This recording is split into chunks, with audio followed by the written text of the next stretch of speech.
أيها الذين آمنوا اتقوا الله وقولوا قولا سديدا يصلح لكم أعمالكم ويغفر لكم ذنوبكم ومن يطع الله ورسوله فقد فاز فوزا عظيما أما بعد فإن أصدق الحديث كلام الله وخير الهدي هدي محمد صلى الله عليه وسلم وشر الأمور محدثاتها وكل محدثة بدعة وكل بدعة ضلالة وكل ضلالة في النار أعوذ بالله من الشيطان الرجيم بسم الله الرحمن الرحيم ألم تعلم أن الله يعلم ما في السماء والأرض إن ذلك في كتاب إن ذلك على الله يسير وقال سبحانه هو الذي يصوركم في الأرحام كيف يشاء لا إله إلا هو العزيز الحكيم وقال سبحانه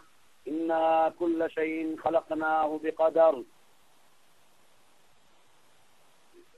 وقال رسول الله صلى الله عليه وسلم الإيمان أن تؤمن بالله وملائكته وكتبه ورسله واليوم الآخر وتؤمن بالقدر خيره وشره সমস্ত প্রশংসা একমাত্র আল্লাহ রাব্বুল আলামিনের জন্য, যিনি আমাদেরকে মুসলিম করে সৃষ্টি করেছেন, যিনি আমাদেরকে হিদায়াতের পথে আহ্বান জানিয়েছেন, যিনি আমাদের জন্য উত্তম হালাল রিজকের ব্যবস্থা করেছেন, যিনি আমাদেরকে মৃত্যু দান করবেন এবং পুনরায় হিসাবের কাঠগড়ায় দাঁড় করাবেন, সেই আল্লাহরই প্রশংসা যে আল্লাহ রাব্বুল আলামিন প্রতি রমাদানের ন্যায় আজকেও আমাদেরকে দ্বীনি তালিমি মজলিসে সমবেত হওয়ার তৌফিক ইনায়েত করেছেন।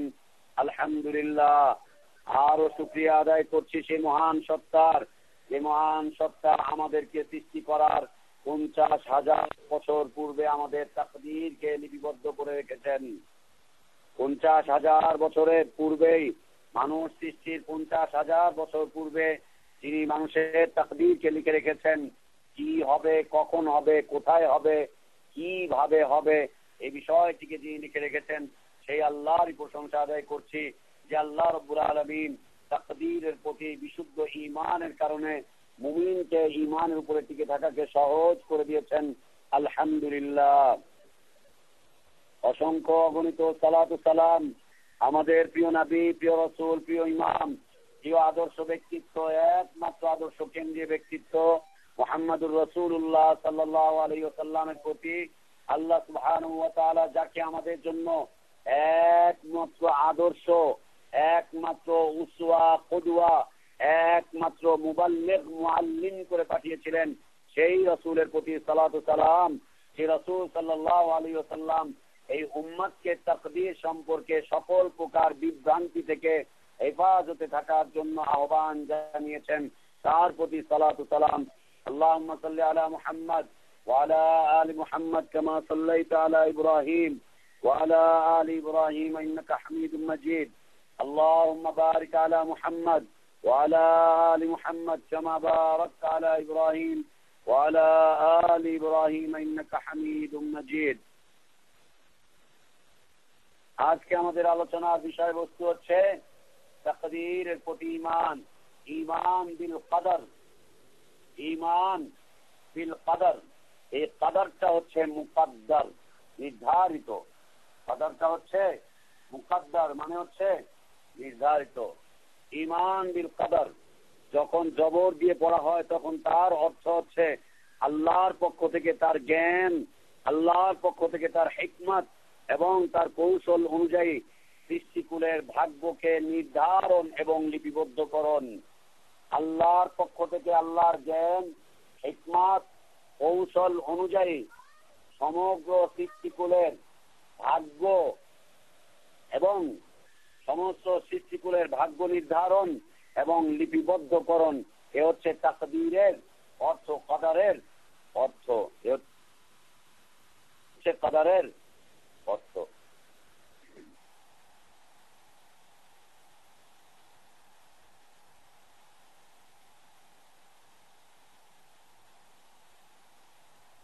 তাকদীর এটা হচ্ছে মুকদ্দর, মানে হচ্ছে নির্ধারিত। নির্ধারিত, যা হবার তা হবে, যা হবার নয় তা হবে না। যা হবার তা হবে, যা হবার নয় তা হবে না। যা ঘটার তা ঘটবে, যা ঘটার নয় তা ঘটবে না। যা পাবার তা পাবে, যা পাবার নয় তা পাবে না। যেটা যেভাবে হবার সেটা সেভাবেই হবে, অন্য কোনো পথ পদ্ধতিতে হবে না। যেটা যেখানে হবার সেটা সেখানেই হবে, অন্য কোনো জায়গাতে তা হবে না। যেটা যখন হবার সেটা তখনই হবে, অন্য কোনো সময় তা হবে না। এ হচ্ছে কি মুকাদ্দার তাকদীর, এটা হচ্ছে তাকদীর। এটাকে আল্লাহ সুবহানাহু ওয়া তাআলা লিপিবদ্ধ করে রেখে দিয়েছেন, লিপিবদ্ধ করে রেখে দিয়েছেন তিন ভাবে। একটা হচ্ছে তার জ্ঞানগত ভাবে, আরেকটা হচ্ছে তার হিকমতগত ভাবে, আরেকটা হচ্ছে তার কৌশলগত ভাবে, কর্মগত ভাবে। জ্ঞান হিকমত এবং কর্ম কৌশলগত ভাবে, জ্ঞান হিকমত এবং কর্ম কৌশলগত ভাবে তিনি এটাকে কি করেছেন, নির্ধারণ করে রেখে দিয়েছেন। জ্ঞানের মাধ্যমে তিনি এটাকে নির্ধারণ করে রেখেছেন। জ্ঞান,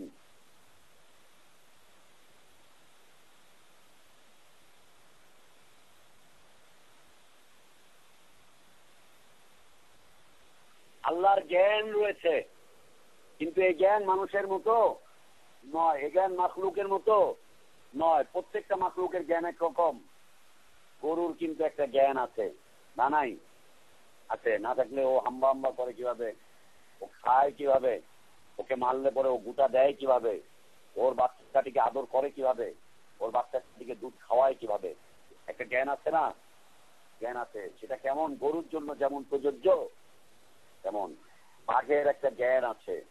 জ্ঞান না থাকলে ও মানুষের উপরে আক্রমণ করে কিভাবে, অন্যান্য পশু প্রাণীর উপরেও আক্রমণ করে কিভাবে, ও নিজের গুহায় আবার ফিরে যায় কিভাবে, ও বাচ্চা কাচ্চাকে ধারণ করে কিভাবে, আবার বাচ্চা কাচ্চাকে লালন পালন করে কিভাবে, আবার বাঘিনী তার বাচ্চাগুলোকে বাঘ পুরুষের থেকে হেফাজত করে কিভাবে, যদি জ্ঞান না থাকে। একটা জ্ঞান তার আছে, একটা জ্ঞান তার আছে।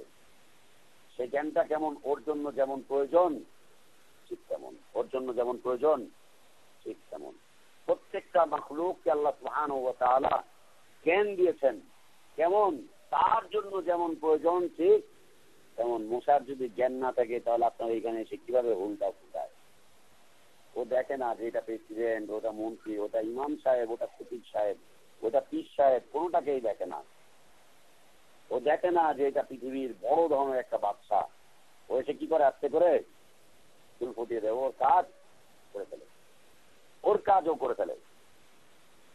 মাছিরও একটা জ্ঞান রয়েছে, যদি না থাকে তাহলে মিষ্টির কাছে এসে ধ্যান ধ্যান পরে কি হবে। আর পচা মাছের কাছে ওরা যায় কিভাবে, পচা নোংরা আবর্জনার কাছে যায় কিভাবে, ওখানে ওর খাদ্য আছে, জ্ঞান ওর রয়েছে, এইভাবে করে যেতে হবে, তার জ্ঞান তার রয়েছে। একটা জ্ঞান আল্লাহ সুবহানাহু ওয়া তাআলা দিয়ে রেখেছেন প্রত্যেকটা মাখলুকের। আল্লাহ তাআলা মানুষকেও জ্ঞান দিয়েছেন।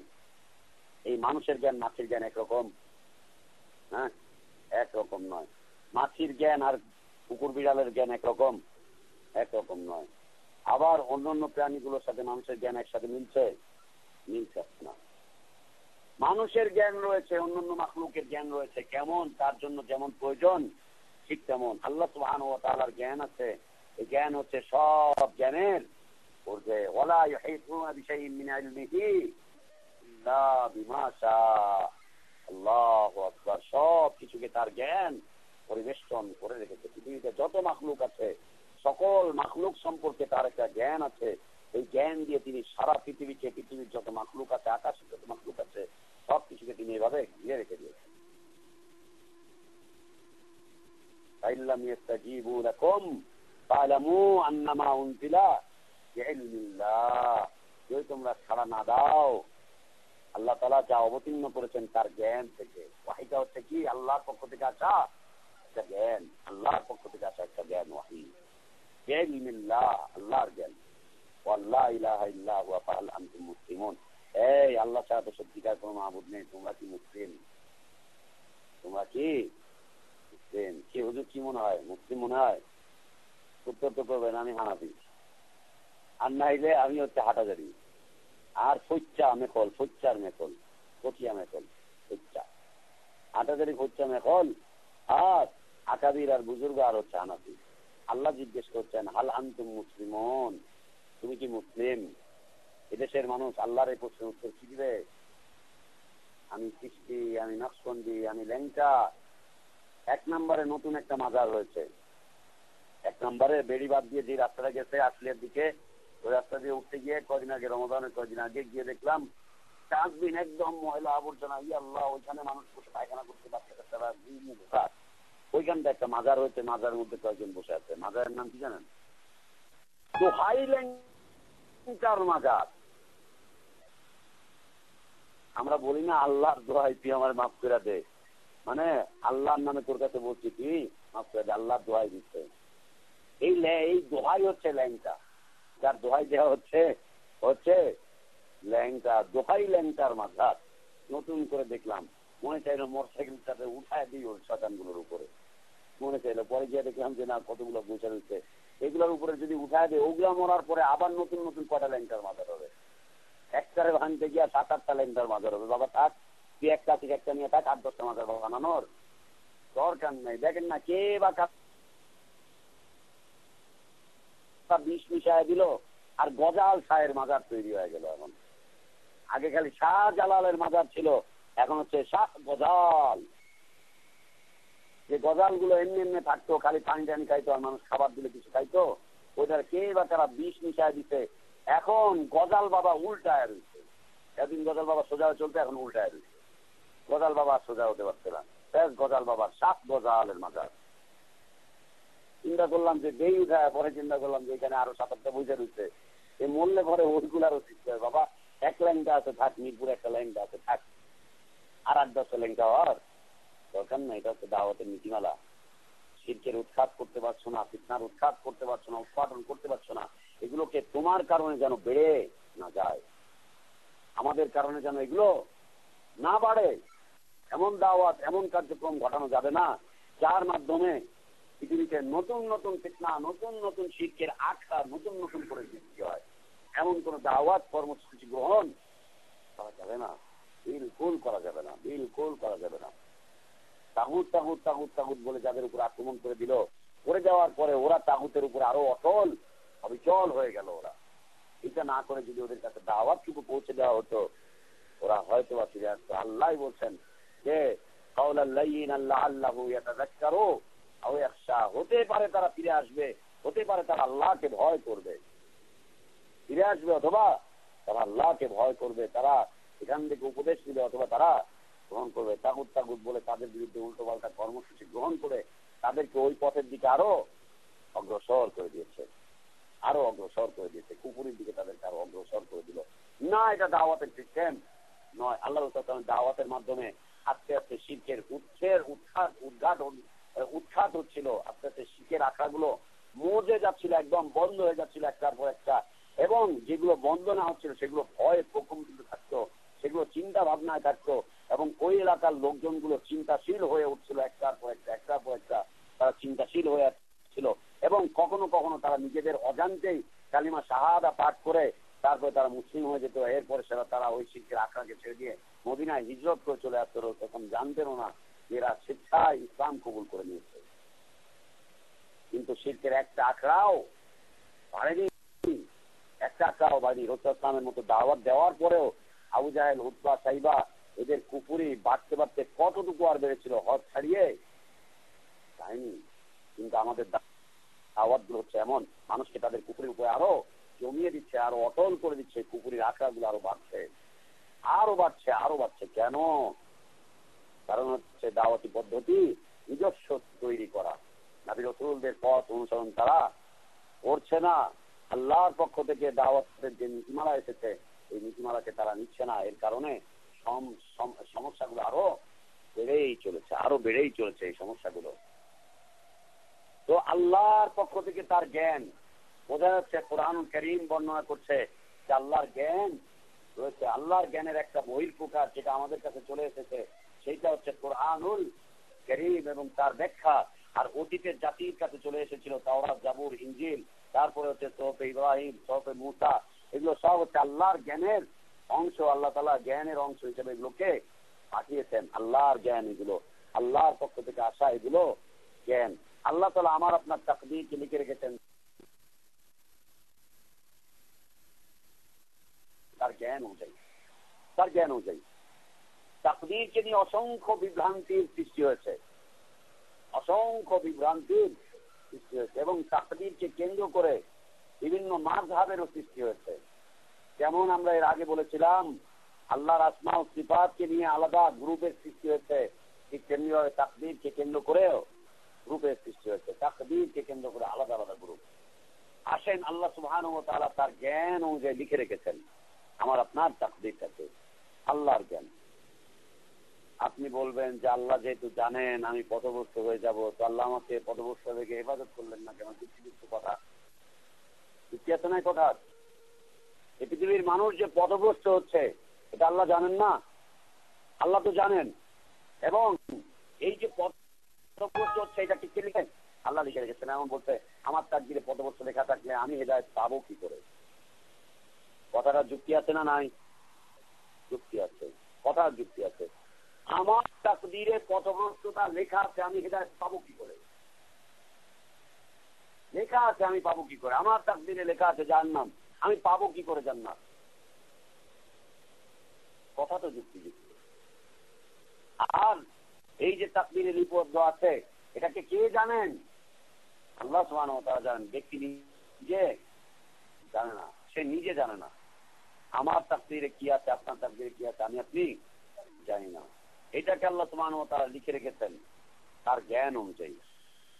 ওয়ালিল্লাহিল মাসালুল আলা, আল্লাহর জন্য হচ্ছে সর্বোচ্চ মিসাল। পৃথিবীর কোন মিসাল দিয়ে আল্লাহকে বোঝানো সম্ভব নয়। তারপরে আমরা নিজেদের বিবেক অনুযায়ী বোঝার জন্য আমরা আমাদের মধ্যে একটা বিষয়কে উপস্থাপন করছি, আল্লাহর সাথে সাদৃশ্য নয়। এটা বেক্সিমকো কোম্পানি থেকে ওষুধ তৈরি হচ্ছে, রেমিটা থেকে ওষুধ তৈরি হচ্ছে, বিদেশ থেকে ওষুধ তৈরি হচ্ছে। ওষুধের ডেট এক্সপায়ার আছে না নাই? প্রত্যেকটা ওষুধের গায়ে লেখা আছে না নাই? কে জানেন যে এটা ডেট এক্সপায়ার? এত কে এই ওষুধকে তৈরি করেছে সে জানে যে আগামী 2 বছর পরে এর হচ্ছে ডেট ওভার না, ডেট অফ ডেথ, মরার তারিখ। এটা মৃত্যুর তারিখ, মৃত্যুর তারিখ না। কি ডাক্তার? ডাক্তার বলতে পারবে। দেখতে নেবে? দেখেন তোমার ময়মনসিংহের অনেক লোক আছে, এখানে কিন্তু জাতীয়তাবাদ আছে ময়মনসিংহের ক্ষেত্রে। আপনি কি করে আল্লাহ ওরা জানে। ময়মনসিংহের ক্ষেত্রে হ্যাঁ বুঝেন নাই? আপনি আছেন, ও ময়মনসিংহের শিশু হিসেবে 4-5 বছরও থাকবে। তার মানে একটা এলাকায় যদি 3-4 বছর থাকে সেই এলাকার লকব গ্রহণ করা যায়, কত লকব গ্রহণ করে দিবে? তৈয়বুর রহমান ময়মনসিংহী।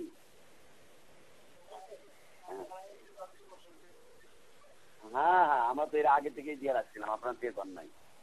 আমার টের পান না, আগে থেকে শেরপুর দিয়ে রাখছিলাম, অনেক আগে থেকে, অনেক আগে থেকে, বিয়ার আগে থেকে।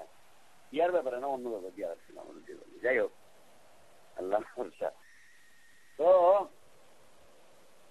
এই ওষুধের মৃত্যু ডেট হচ্ছে আগামী বছরের এত তারিখ, আগামী বছরের এত তারিখ। এইটা ওষুধের প্যাকেটের গায়ে লিখে দিয়েছে বিধায় আমরা জানতে পারছি। যদি না লিখে দিত তাহলে আমরা জানতে পারতাম না। কে লিখে রেখেছে এটা? ওই ওষুধ ফ্যাক্টরি লিখে রেখেছে এটা। প্রধান যিনি আছেন, তিনি এই মেডিসিন গুলোকে একসাথে করেছেন, কয়েকটা কেমিক্যালকে একসাথে করেছেন, করে এইটার কি কি আছে না আছে সবকিছু বুঝে সুঝে কতদিন পর্যন্ত এটা ডেট চলবে এটাকে তিনি কি করেছেন? লিখে রেখেছেন। মানুষের মৃত্যুটাকেও আল্লাহ তাআলা লিখে রেখেছেন যে কবে মৃত্যু বরণ করবেন। ওরা কাগজে লিখে দিয়েছে, আল্লাহ তাআলা কাগজে লিখে দেন, আমাদের জন্য লিখে পাঠান নাই, তিনি তার কাছে লিখে রেখেছেন। অমুকের মৃত্যু ডেট হচ্ছে এতদিন, ডেট এক্সপায়ার, ডেট অফ শেষ। বুঝতে পেরেছি একটা বিষয়? যে যেটাকে তৈরি করবে সে সেটা সম্পর্কে জ্ঞান রাখবে, যে এটা কতদিন পর্যন্ত চলবে, কতদিন পর্যন্ত চলবে এটা রাখবে। রাজুক থেকে প্ল্যান পাস করে নিয়ে আসতেছে বিশাল অ্যাপার্টমেন্টে। রাজুক বলে দিচ্ছে আপনি 6 তলা বিল্ডিং করবেন, এই এই এই এই মেডিসিন আপনি আপনাকে দিতে হবে, এটা দিতে হবে। এবং যিনি প্রধান ইঞ্জিনিয়ার তিনি একটা ডেট, সম্ভাব্য একটা ডেট তিনি দিয়ে দিচ্ছেন, আগামী 50 বছর পরে বিল্ডিংটাকে ভেঙে ফেলতে হবে, না হলে কিন্তু অ্যাক্সিডেন্ট নিশ্চয় হবে। ইঞ্জিনিয়ার কে আছে? ইঞ্জিনিয়ার, তাই না? বিষয়টা এরকম না? বিষয়টা এরকম। আমি ইঞ্জিনিয়ার না, কিন্তু একটু জানি। বিষয়টা এরকম যে মেয়াদ কতদিন এটা যে সৃষ্টি করেছে সে অবশ্যই জানতে হবে, আর না হলে ওর সৃষ্টির মধ্যে ত্রুটি থাকবে। মেয়াদ কতদিন এটা তাকে জানতে হবে, আর না হলে তার সৃষ্টির মধ্যে ত্রুটি থাকবে। আল্লাহ সুবহানাহু ওয়া তাআলা আমাকে, আপনাকে, আকাশকে, জমিনকে সবকিছুকে সৃষ্টি করেছেন, মেয়াদ কতদিন এটা তিনি জানেন। যদি তিনি না জানতেন তাহলে তার সৃষ্টির মধ্যে ত্রুটি চলে আসতো। এই জন্য আল্লাহ তাআলা বলছেন হাল তারা মিন ফুতুর, দেখো তো কোনো ত্রুটি দেখা যায় কিনা। একবার না বারবার তাকাও, প্রত্যেকটা মানুষের দিকে তাকাও। এই যে মানুষগুলো আমরা যারা সৃষ্টি রয়েছি, আমার আপনার মধ্যে কি ত্রুটি রয়েছে বলেন তো দেখি? সৃষ্টি হিসাবে কোন ত্রুটি নেই। পরবর্তীতে আমি আপনি আমার আপনার মধ্যে ত্রুটি সৃষ্টি করেছি।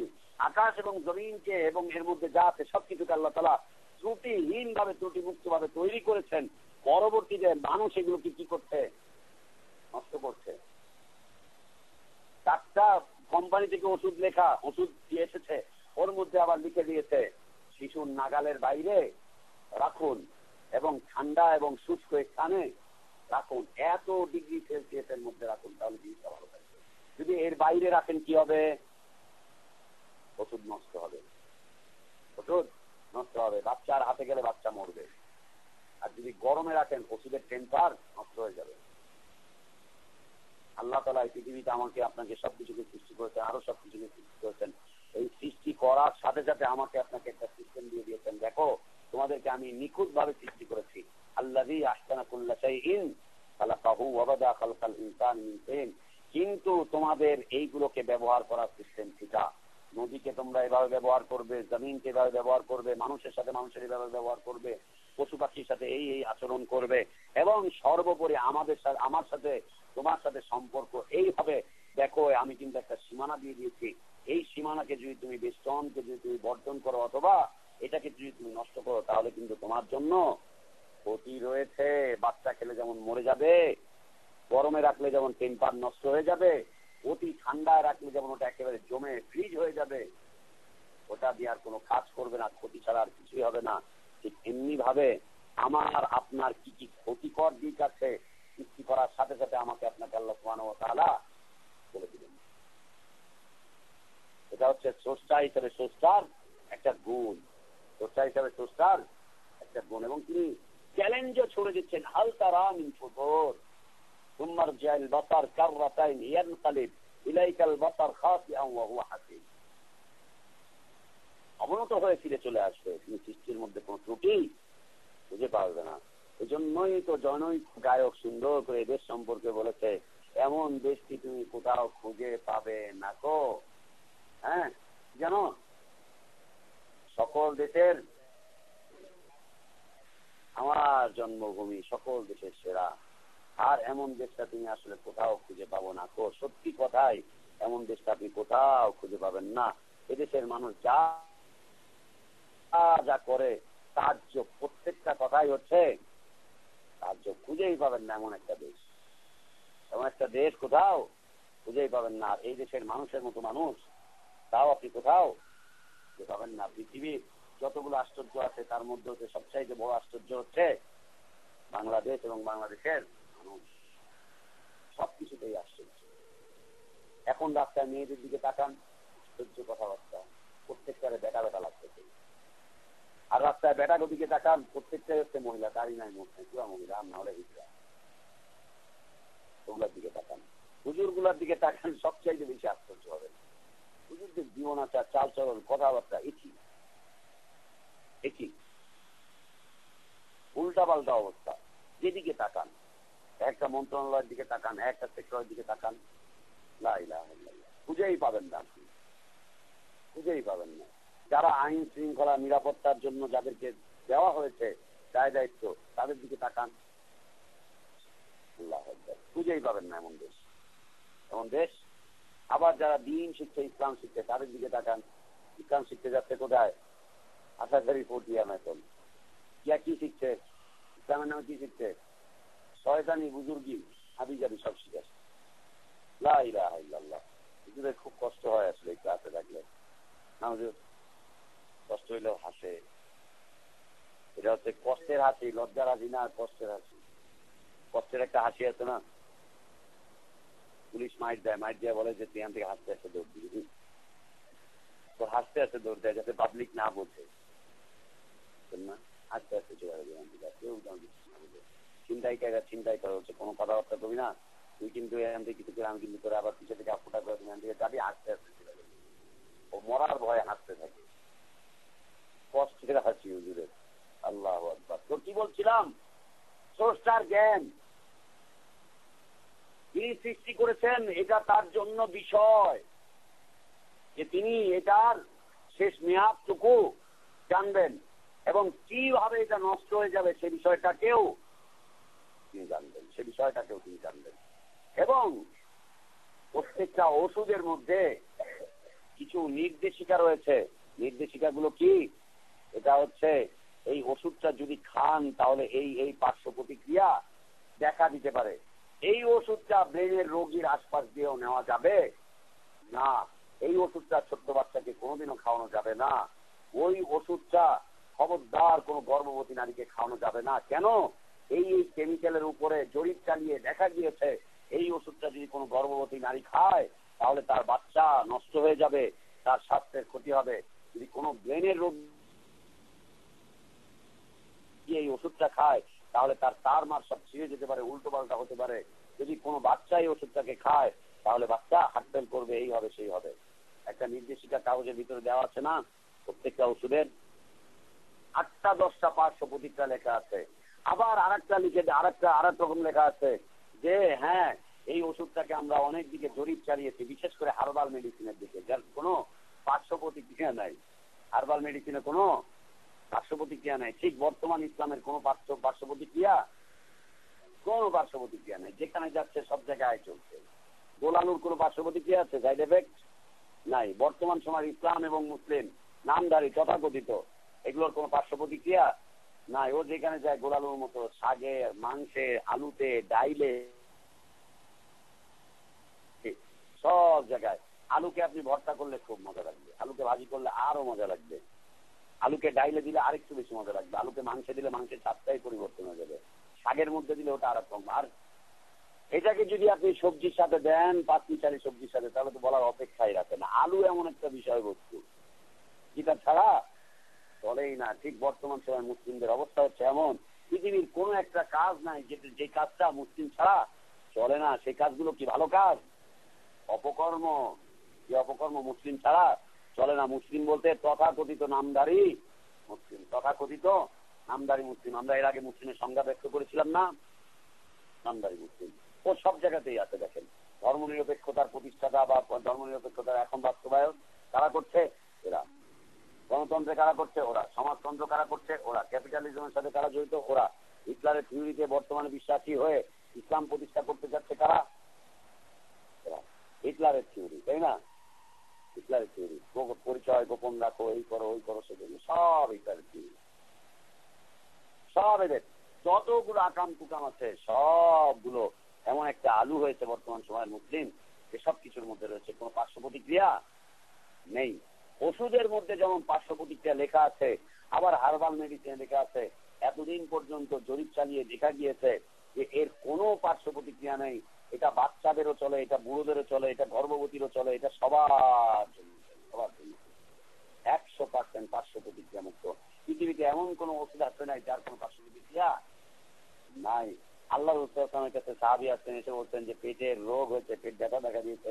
রাসূল বলছেন যে তুমি মধু খাও, মধু খাওয়ার পরে আরো বাড়লো।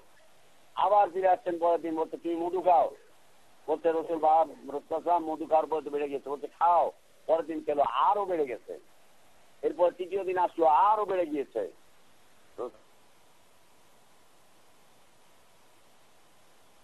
তারপরে আবার বলছেন তুই আবারও খাও, এটা আসলে এভাবে বেড়ে যাচ্ছে। বলছে দেখো আল্লাহ সত্য বলেছেন আর তোমার পেট মিথ্যা বলছে।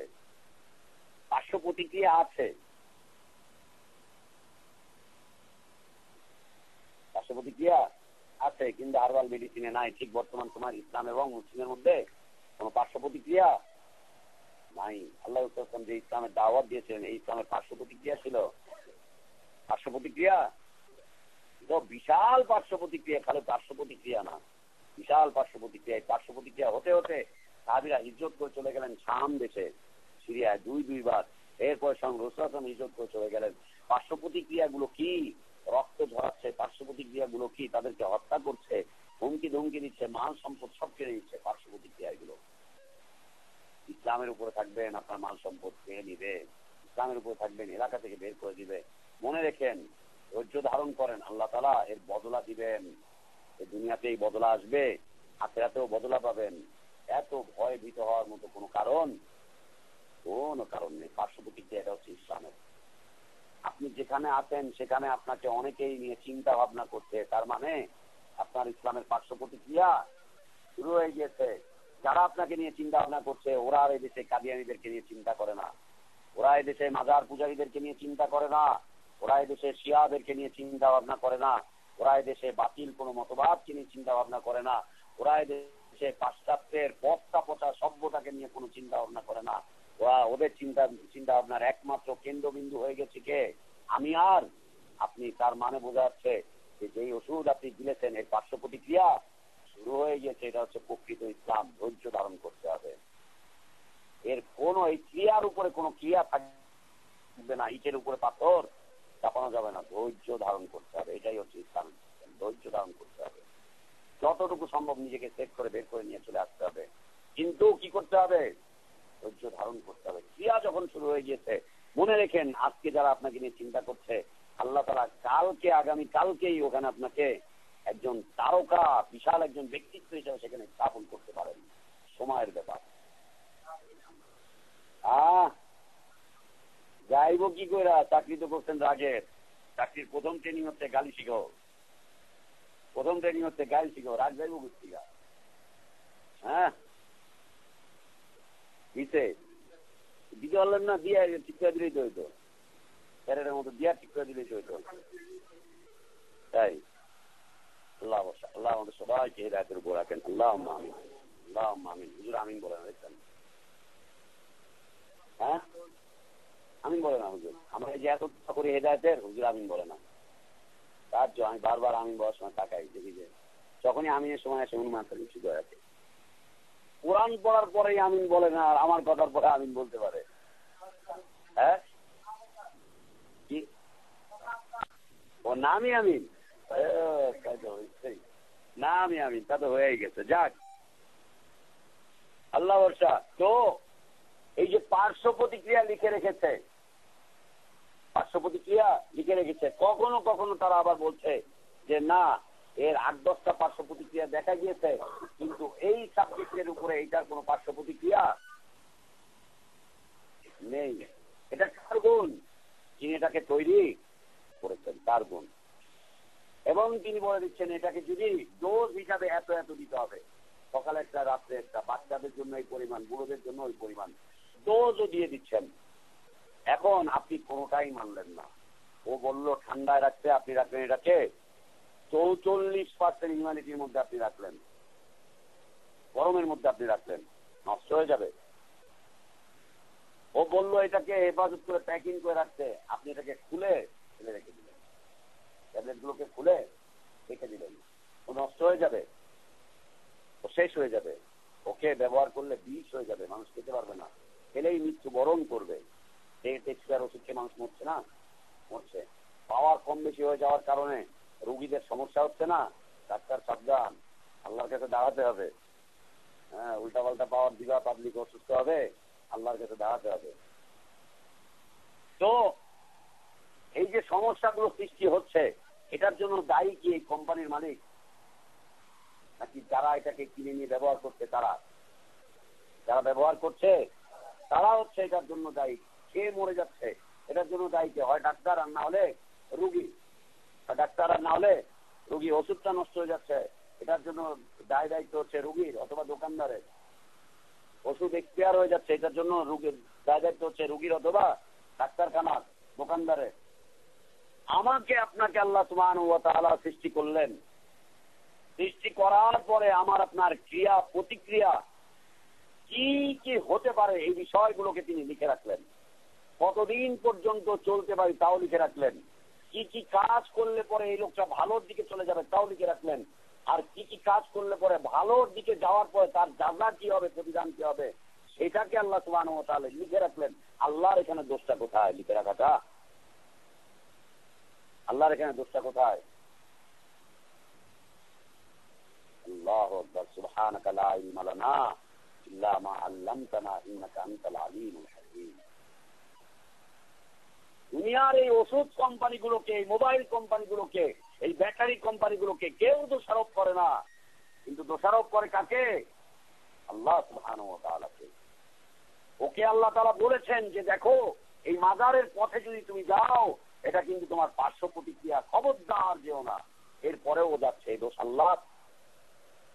ওকে বলছেন এই হারাম কাজগুলো করো না, করলে কিন্তু তোমার এই সমস্যার সৃষ্টি হবে।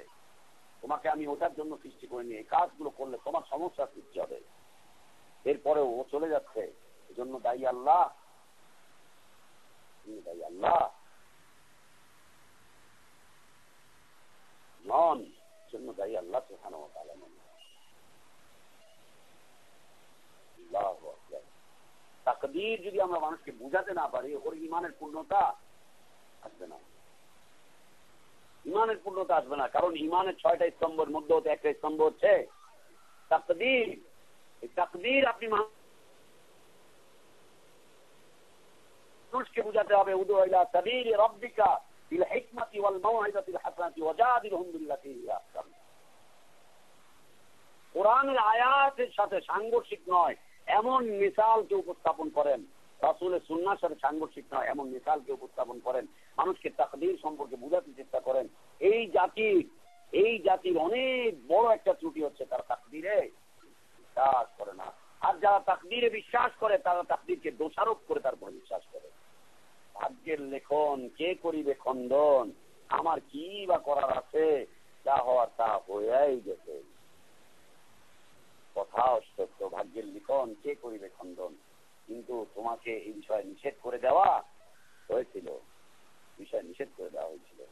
আল্লাহ সুবহানাহু ওয়া তাআলা আমার আপনার ব্রেনটাকে সৃষ্টি করেছেন।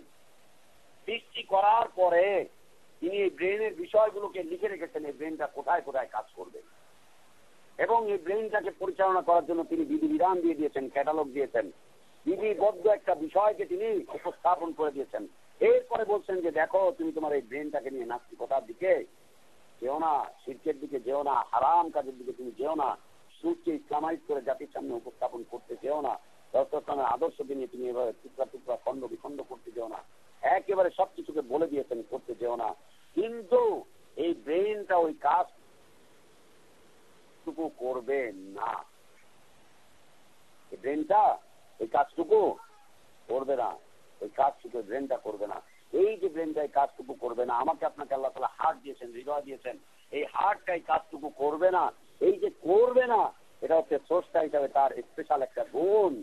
তিনি এই কথাটাকে লিখে রেখে দিয়েছেন, লিপিবদ্ধ করে রেখে দিয়েছেন, লিপিবদ্ধ করে রেখে দিয়েছেন। কিসের মাধ্যমে? জ্ঞানের মাধ্যমে। কিসের মাধ্যমে? জ্ঞানের মাধ্যমে। পরিষ্কার বিষয়, আল্লাহর জ্ঞান বিষয়টা পরিষ্কার না? কার সন্দেহ রয়েছে? তাকদীর কিন্তু বুঝে যেতে হবে, তাকদীর বুঝে যেতে হবে তোমাকে, আল্লাহর জ্ঞান। দ্বিতীয়ত আমরা বলেছিলাম আল্লাহর হিকমত। হিকমত হচ্ছে আল্লাহর প্রজ্ঞা। আল্লাহ হচ্ছেন হাকিম, হাকিম প্রজ্ঞাময়। তার চাইতে বড় বিজ্ঞানী আর কেউ নেই। বিজ্ঞানের সর্বশ্রেষ্ঠ শিখর হচ্ছে আল্লাহর হাতে, সর্বশ্রেষ্ঠ সর্বোৎকৃষ্ট সবচাইতে বড় বিজ্ঞানের স্তম্ভ হচ্ছে আল্লাহর হাতে। আল্লাহ তারা যদি চান একটুখানি পৃথিবীর মানুষকে দান করেন, তাই দিয়ে তারা বিমান এটা ওইটা সেটা কত কিছু তৈরি করছে। একটুখানি একটুখানি দান করেন। আল্লাহ হচ্ছেন হাকিম, মহাপ্রজ্ঞাময়, তার হিকমত রয়েছে। এই হিকমত অনুযায়ী তিনি সৃষ্টির সবকিছুকেই জানেন, তিনি সৃষ্টির সবকিছুকেই জানেন। আল্লাহ বলছেন আলাইসাল্লাহু বিআহকামিল, আল্লাহ কি সর্ব উৎকৃষ্ট কৌশলী নন? আল্লাহ কি সর্ব উৎকৃষ্ট প্রজ্ঞাময় নন, তার প্রজ্ঞা কি সবচাইতে বেশি নয়?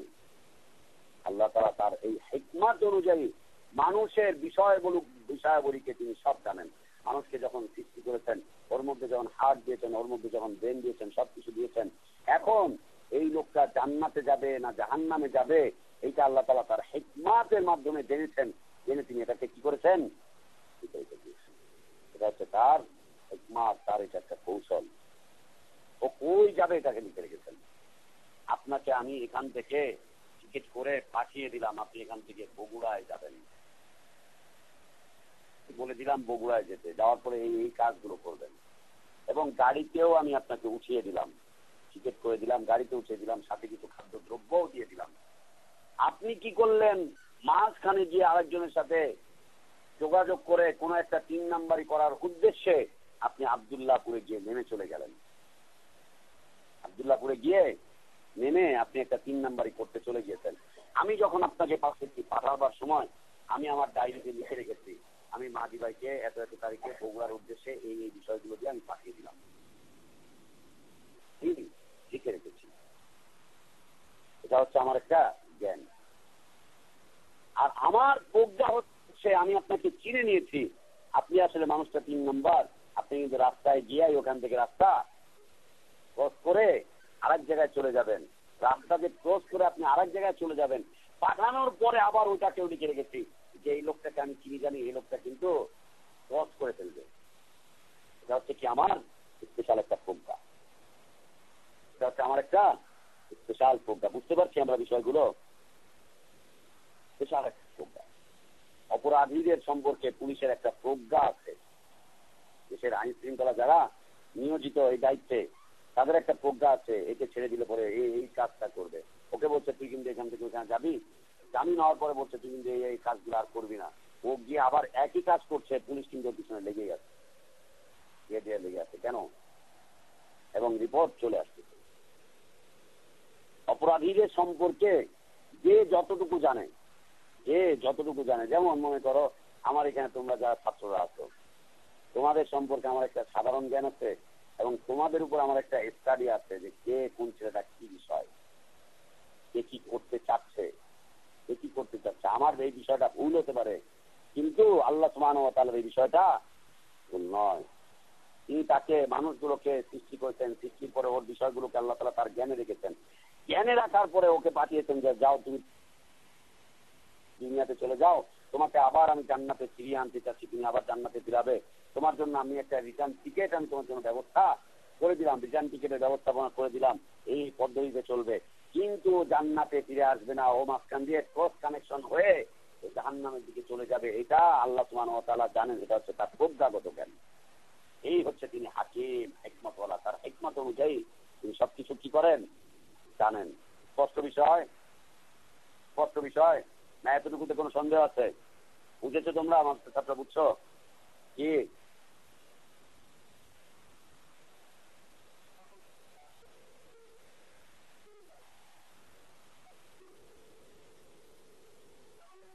শেখালেন না কেন? তাই শেখালেন না কেন? বসো, শেখাচ্ছেন না কেন? এর আগ পর্যন্ত ক্লিয়ার তো? এতটুকু ইলম এবং হিকমত খুব ভালো করে বুঝে নাও। কিন্তু এই বিষয়টা বুঝতে না পারলে সমস্যা।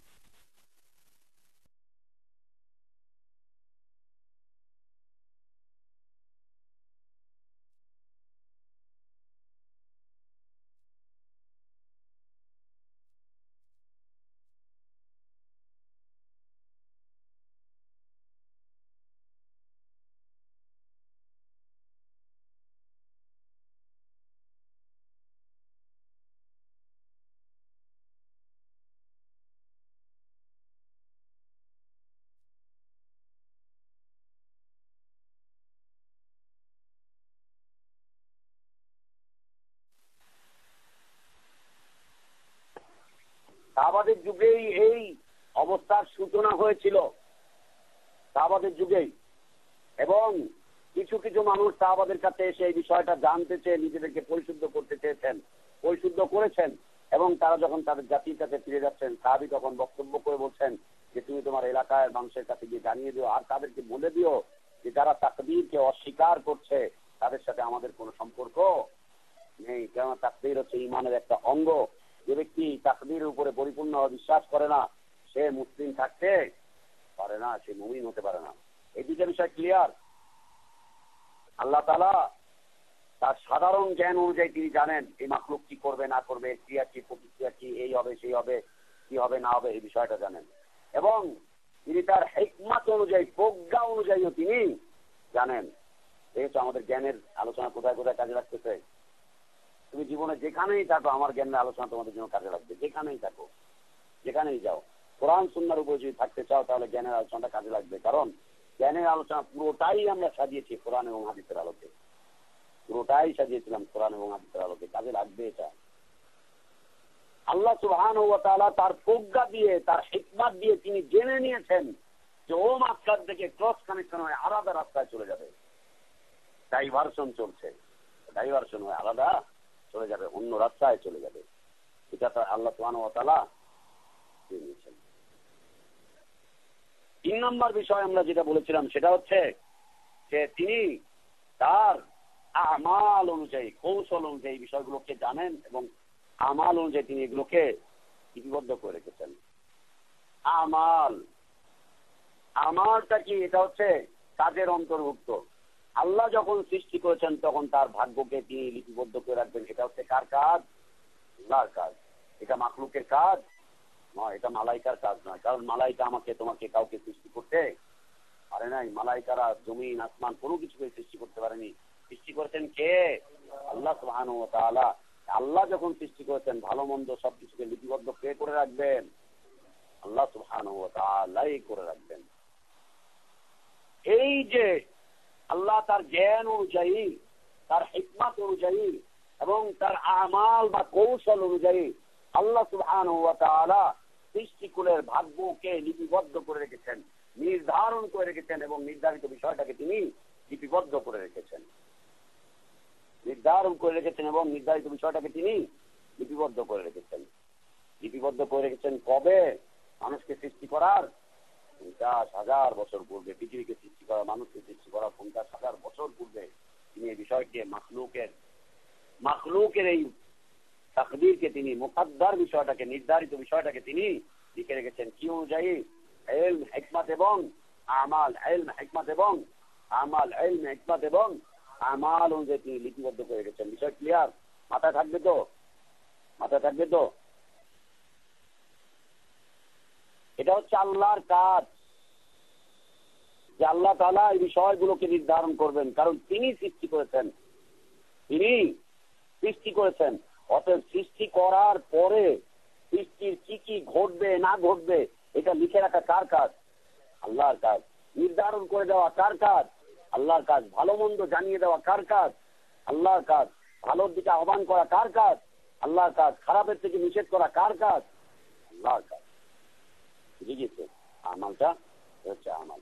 আমাল বলে আপনার আবার ফাজাইলে আমল বুঝেন না যে আল্লাহ ফাজাইলে আমল করতেছে, ওখানে আমলের ফজিলত আল্লাহ করে দেয়। আস্তাগফিরুল্লাহ। এই উম্মাত কত অজ্ঞ। আমি আমার এলাকার এক লোকের কথা বলি না, যে 14 পীরের মুরিদ, 14 তরিকার মুরিদ বলছিলাম না, যে 14 তরিকার মুরিদ, বুট মুড়ি গেছে, ও সব তরিকার সাথে আছে, সবকিছুই পালন করে, এই করে ওই করে সেই করে। মাঝখানে আমারটাও ঢুকেছিল, আমারটা ঢোকার পরে ওর মাথা খারাপ হয়ে গেছে। বলছে ভাই আমি তো মাথা খারাপ হয়ে গেছে, ও দেখি পাগলের মুখে আচার আচরণ করতেছে, এই করে ওই করে সেই করে, দেখি যে পুরো পাগল হয়ে যাচ্ছে। এরপরে ডেকে ডেকে জিজ্ঞেস করা হচ্ছে আপনার এটা লোড আমি সামলাইতে পারছি। লোড সামলাবে কি হবে? সব পচা গন্ধ গু গোবর যা আছে সব পড়েছে, ভালো জিনিস আর ওখানে ঢোকার মতো জায়গা পাচ্ছে না। এখন বলছে যে ভাই আমার এত কিছু বুঝা লাভ নাই, আমি যা ভালো পাইতেছি সব কিছু করতেছি, এর মধ্যে যেটা মন্দ হবে আল্লাহ তাআলা চালনি দিয়ে চালবেন, মন্দটাকে ফালা দিবেন, ভালোটাকে আমার চলে যাবে। কেন? বলছে আল্লাহর কাজ কি? আল্লাহর কাজ কি? আল্লাহ আকাশে থাকেন, আল্লাহর কাজ কি? উনি এগুলোকে বেছে বেছে ভালোটা রাখবেন, খারাপটাকে। মুসলিমের আকীদা, বিশ্বাস এবং মুসলিমের বক্তব্য এটা। এই যে মুসলিমের বক্তব্য এটা, ও যেই তরিকার ভিতরে ঢুকেছে ওর তরিকা ওকে এটার শিক্ষা দিয়েছে, শিক্ষা দিয়েছে। আমরা কখনোই বলি না যে আল্লাহর আবার কাজটা কি। আল্লাহ এগুলোকে বাঁচবেন, ওই করবেন, সেই করবেন না। বাঁচাবাচির কাজ কার? আমাদের আমাদের বাঁচাবাচির কাজ উনি নির্ধারণ করে রেখেছেন। আমাকে আপনাকে বেছে নিতে হবে, বেছে করতে হবে, বেছে বেছে চলতে হবে আমাকে আপনাকে। তো এই আমালগত ভাবে আল্লাহ সুবহানাহু ওয়া তাআলা লিপিবদ্ধ করে রেখেছেন প্রত্যেকটা বিষয়কে। এই বিষয়গুলো কি কি হবে, কখন হবে, কিভাবে হবে, কি হবে, কখন হবে, কিভাবে হবে, কার উপরে হবে, কি কখন কিভাবে তার উপর, কি কখন কিভাবে তার উপর। কি হবে ওর? ও হেদায়েত পেয়ে যাবে। কি হবে ওর? ও জান্নাতে চলে যাবে। কি হবে ওর? ও সৌভাগ্যবান হবে। কি হবে ওর? ও কল্যাণের মধ্যে থাকবে। কি হবে ওর? ও নিরাপত্তার মধ্যে থাকবে। কে লিখে রেখেছেন? আল্লাহ সুবহানাহু ওয়া তাআলা লিখে রেখেছেন। কিভাবে হবে? হেদায়েতটা পাবে কিভাবে? গত বছর বাহরুল বলছিল যে আমি একটা মিস কল দিয়ে আমি হেদায়েত পেয়ে গেছি। গত রমজানে, এই দিনে, এই 20 রমজানে ও দাঁড়িয়ে বলছিল যে মানুষ যে কতভাবে হেদায়েত পায়, আমি হেদায়েত পেয়েছি একটা মিস কলের মাধ্যমে। মিস কলের মাধ্যমে নাইম ভাই আমাকে নাম্বার দিল, আমি ভাইয়াকে একটা মিস কল দিলাম, ভাই আমাকে কল ব্যাক করলো, আমাকে বললো তুমি ঢাকায় আসো। আমি কতগুলো প্রশ্ন নিয়ে আসলাম, এরপরে উত্তর নিয়ে গেলাম, এইগুলোকে যাচাই বাছাই করলাম, তারপরে দেখলাম যে এটা হেদায়েতের পথ। কিভাবে হেদায়েত পাবে? কিভাবে হেদায়েত পাবে? মানুষ কতভাবে হেদায়েত পাচ্ছে। কেউ হারিয়ে পাচ্ছে আর কেউ পেয়ে পাচ্ছে। আল্লাহু আকবার। আমাদের একটা ছেলে আছে মিরপুর থানা ছাত্রলীগের সহসভাপতি নাজমুল, আল্লাহ তাআলা ওকে হেদায়েত দিয়েছেন। হেদায়েত দিয়েছেন দুইটা মৃত্যুর পরে। ওর বাবা মারা গেল, ওর ভাই মারা গেল। মারা যাওয়ার পরে ও একেবারে নিঃসঙ্গ হয়ে পড়লো। আর কোনো ভাই বোন কেউ নাই, বাবাও নাই, শুধু মা আছে। নিঃসঙ্গ হয়ে পড়ে আল্লাহ তাআলা ওকে হেদায়েত দান করলেন। ও ইসলামের দিকে আসা শুরু করলো। এরপর গত বছর যখন আমরা ইতিকাফ করছি 12 নম্বর দারুস সুন্নাহ মাদ্রাসায়, আজান হয়েছে, ও আজান শুনেছে, ওর সাথে এক বন্ধু বলছে যে চলো যাই নামাজ পড়ে নেই। সালাত পড়তে ঢুকছে। সালাত পড়তে ঢুকার পরে সালাতে দাঁড়িয়েছে আমাদের সাথে, দাঁড়িয়ে এরপরে উসকুস করা শুরু করছে, বের হয়ে চলে যাবে, বের হয়ে চলে যাবে। আরে এই কোন মসজিদে ঢুকলাম, কই পাবে, কিভাবে চিল্লা করছে, আমি নবীন করছি, সেই ওর মাথার ভিতরে চিন্তা ঢুকেছে, ও বের হয়ে চলে যাবে, চলে যাবে। তারপরে আবার কি মনে করে যেন ঠিকই গেল, সালাদটা পড়লো। সালাদ পরে যখন বের হয়ে চলে যাচ্ছে, তাড়াতাড়ি করে উঠে চলে যাচ্ছে, ওর হাতটা গিয়ে ধরে হাসি হাসি করে হাত ধরেছে, হাত ধরে বলছে ভাই বসেন না। আশিকের পাশে দাঁড়াচ্ছে চালাতে, ভাই বসেন না, কি খবর, কোথায় আসছেন, কোথায় কি এখানে আসছেন? বলছে ভাই আসলাম তো ভালো মনে করে, এটা দেখছি শিয়াদের মসজিদ। কেন? বলছে এই যে কি চিল্লা পাল্লা করে, কোনোদিন দেখি নাই। হাত এমন করে, অমন করে, পাটাকে সেগাই খাড়ায়, পাউডারে সেগাই খাড়ায়। হ্যাঁ, আমাদের তানভীরের আব্বা, তানভীরের আব্বা আমাদের ওই মসজিদকে বলে সেগাইন্না মসজিদ। তো এই সেগাইন্না মসজিদে নিয়ে যাচ্ছে না, তাও সেগাই খাড়ায়। তো সে কিভাবে দাঁড়ায়, এই করে সেই করে। এইখানে আসলাম, তাই আমি চলে যাচ্ছি আমার এই সে। ঠিক আছে বসে, আমি কিছু কথা বলি। ওর সাথে কথা বলতে বলতে বলতে বলতে তারপরে ওকে বুখারী খুলে দেখালো। বলছে আপনি কি হাদিস মানেন, কোরআন মানেন? বলছে হ্যাঁ মানি। কোরআন সামনে তো কোনো কিছু মানার উপায় নাই, কোনো কিছু মানার উপায় নেই। এই দুইটার মধ্যে মুক্তি রয়েছে, এই দুইটার মধ্যে নাজাত রয়েছে, এই সেই। ও মেনে নিল, কথা শুনলো। কথা শোনার পরে বুখারী খুলে দেখালো, খুলে দেখার পর নিজের চোখে পড়তেছে। পড়ে টড়ে নিয়ে এরপরে বলছে ভাই আমি যাই, আসসালামু আলাইকুম, চলে গেল। রাত্রে 12:30টার সময় এসে উপস্থিত, ভাই আমি আপনাদের সাথে সালাত আদায় করবো, কিয়ামুল লাইল করবো, তাহাজ্জুদ করবো। তাহাজ্জুদ করার জন্য রাত্রে এসে উপস্থিত হয়ে গেছে। আল্লাহু আকবার। তারপর আমরা যে কদিন থাকলাম, মাঝে মাঝে আসে যায়। রমাদানের পরে ওর সাথে লম্বা আলোচনা হলো রমাদানের পরে ওর সাথে। আল্লাহু আকবার। আল্লাহ তাআলা সেটাকে হিদায়াতের পথে উঠিয়ে দিলেন। তাকে আল্লাহ সুবহানাহু ওয়া তাআলা কিভাবে হিদায়াত দান করেন। না আমাদের এই যে সামনে হুজুর বসা মাঝি ভাই, উনি আমার সাথে যোগাযোগ করতে মোবাইলে যে আপনার সাথে কথা আছে, নাইম ভাই নাকি, নাইম ভাই দিচ্ছিল না নাম্বার দিয়েছে। উনি কিছু মাসালা জানবে, কিছু কথাবার্তা বলবে, এই সেই। ঠিক আছে আমার সাথে কথা বলছে। আমি বললাম ঠিক আছে আসেন মোহাম্মদপুরে। কোথায়? মোহাম্মদপুরে শিয়া মসজিদের এখানে আসেন। আমি মিরপুর থেকে যাবো, যে ওখানে কথা বলবো ওই আশিকের বাসায় বসে। আশিকের বাসার লোকেশন বললে চিনতে পারবে না, তো শিয়া মসজিদ হচ্ছে সুন্দর একটা লোকেশন, এই জায়গাটা এসে দাঁড়ান। আমার যেতে দেরি হচ্ছে, আমার যেতে লেট হচ্ছে, উনি ওখানে অপেক্ষা করছেন। উনি চিন্তা করছেন যে আমি মনে হয় শিয়া মসজিদের ভিতরে আছি, গিয়ে খুঁজে আসছে, তাই না? শিয়া মসজিদের ভিতরে গিয়ে আমার খুঁজছে। এরপরে আমার সাথে সাক্ষাৎ হওয়ার পরে বলতেছে আপনাকে আমি ওখানে খুঁজছি। বলছি কেন? আমি মনে করলাম হেকমত অনুযায়ী আপনি ওখানে আছেন কিনা। হেকমত, হেকমত কি? মুসলিমের হেকমত হচ্ছে শিয়াদের ভিতরে থাকবে, এই হেদায়তের উপরে ছিল। মুসলিমদের হেকমত কি? নিজেকে লুকায় টুকায় একটা বাতিলের ভিতরে ঢুকায় রাখবে। কেন? যাতে আমাকে মানুষ চিনতে না পারে। মানুষ যদি আমাকে শিয়া হিসাবে চিনে তো মানুষ আমাকে চিনবে। লা ইলাহা ইল্লাল্লাহ। এরপরে 2 দিন 3 দিন আসছেন, কথাবার্তা হলো, এই সেই নিয়মিত ক্লাস করছেন। আল্লাহ তাআলা হিদায়াতের উপরে এখন পর্যন্ত টিকিয়ে রেখেছেন, ফালিল্লাহিল হামদ। ঠিক একই রকম দেখো, তোমাদের এখানে আবু ইউসুফ ছিল, ক্লাস করতো, একটা মাসালা নিয়ে ফোন করেছে, একটা মাসালা, তালাকের একটা মাসালা নিয়ে। ও ঢাকার কয়েকজন আলেমকে ফোন করেছে, জিজ্ঞেস করেছে তালাকের মাসালা। জিজ্ঞেস করার পরে তারা বিভ্রান্তিকর একটা তথ্য দিয়েছে, ফতোয়া দিয়েছে। আমাকে ফোন করেছে একদিন রাত্রে, ভাই আপনার নাম্বারটা আমি পেলাম, আমি একটা মাসালা জানতে চাই তালাকের এই বিষয়। আমি বললাম যে দেখেন, ঠিক আছে আপনি আমাকে জানতে চাচ্ছেন, তো মাসালা তো এই দেশে 2 রকম। এদেশে মাসালা হচ্ছে 2 রকম। 2 রকমের কোনটা আপনি নেবেন? একটা হচ্ছে কোরআন সুন্নাহ থেকে আপনার জন্য সিদ্ধান্ত ফতোয়া, আরেকটা হচ্ছে দেশীয় ফতোয়া। দেশীয় ফতোয়া আবার কয়েক রকম। একটা হচ্ছে হানাফি হুজুরের ফতোয়া, আরেকটা হচ্ছে হুজুরদের ফতোয়া, আরেকটা তবলিগওয়ালাদের ফতোয়া, আরেকটা পীর সাহেবদের ফতোয়া, আরেকটা হচ্ছে দেশে সাধারণ পীর চলে যে সমস্ত থাকে, ওইখানে তো মুফতিদের আখড়া, ওদের ফতোয়া। আপনি দেশীয় ফতোয়া নিলে ওই দেশীয় ফতোয়া কয়েক প্রকার, কয়েক প্রকার। এই শাখা প্রশাখার শেষ নাই, অনেকগুলো প্রকার রয়েছে। আর যদি কোরআন সুন্নাহর পক্ষ থেকে আপনি ফতোয়া নিতে চান, তাহলে ফতোয়ার বিষয়বস্তু বলছে, তাহলে আমি যে অমুক মুফতি সাহেবকে বললাম, মুহাদ্দিস সাহেবকে যে বললাম, শাইখুল হাদিসকে যে আমি জিজ্ঞেস করলাম, উনি যে কথা বললেন, আরেকজন বড় হুজুরের কথা বললেন, যে বড় হুজুরকে যে বললাম, বড় হুজুরকে যে বললাম, বড় হুজুর যে এর বিপরীত ফতোয়া দিলেন। আমি বললাম যে দেখেন, আমি তো আপনাকে বলেছি দেশীয় ফতোয়া অনেক রকম, আর ইসলামের ফতোয়া হচ্ছে এক এবং অবিচ্ছিন্ন। এই বলার পরে রেখে দিয়েছে। পরে 2-3 দিন পর ফোন করে বলছে আপনার সাথে সাক্ষাৎ করতে চাই, সাক্ষাৎ করতে চাই। সাক্ষাৎ করতে এসছে, ঠিক আছে। আমার তখন ডাক্তারি করি, আমি ডিসপেন্সারি হচ্ছে, ওইখানে বসেছি।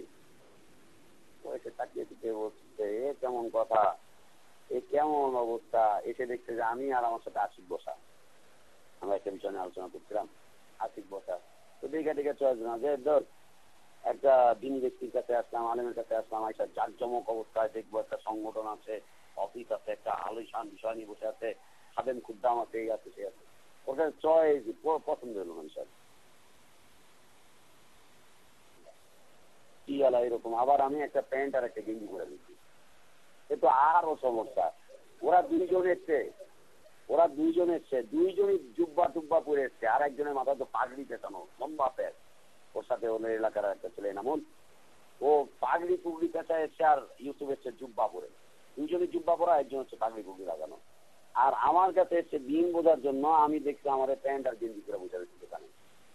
ওর টাকা একবার এমনি টাকা এই করে কি করে, পছন্দ হয় না। যা বাবা, পছন্দ হচ্ছে না। কথাবার্তা বলে চলে গেল।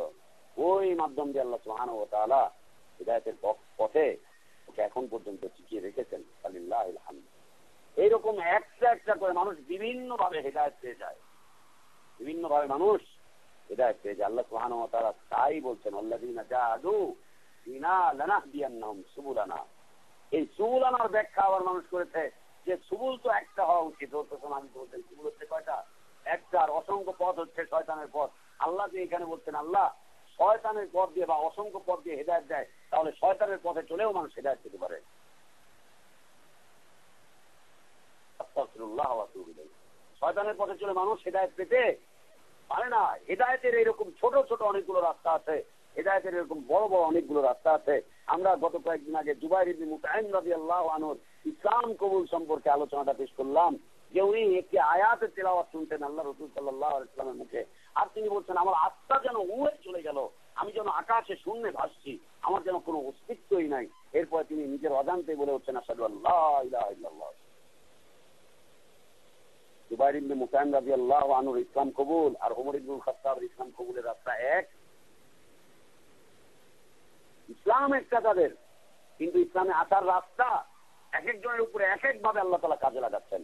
আবু বকর রাদিয়াল্লাহু আনহু ইসলামে আসার রাস্তা আর আবু সুফিয়ান রাদিয়াল্লাহু আনহু ইসলামে আসার রাস্তা এক, খাদিজা রাদিয়াল্লাহু আনহার ইসলামে আসার রাস্তা আর অন্যান্য যে মহিলারা ইসলাম কবুল করেছেন সবার রাস্তা এক, সবার আচার আচরণ ছিল এক।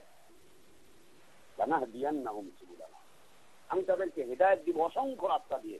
ও একটা পথ দিয়ে যেতে থাকবে, ওই পথটা বিভ্রান্তির পথ, কিন্তু হঠাৎ এমন একটা ঘটনা ঘটে যাবে যেখান থেকে ও হেদায়েতের উপরে চলে যাবে, হেদায়েতের উপরে চলে যাবে। এরকম আমাদের জীবনে আমরা যারা হেদায়েত পেয়েছি প্রত্যেকের জীবনে ছোট ছোট করে একটা একটা করে ইতিহাস রয়েছে, কারো জীবনে ছোট কারো জীবনে বড়, হচ্ছে হেদায়েতের পথ।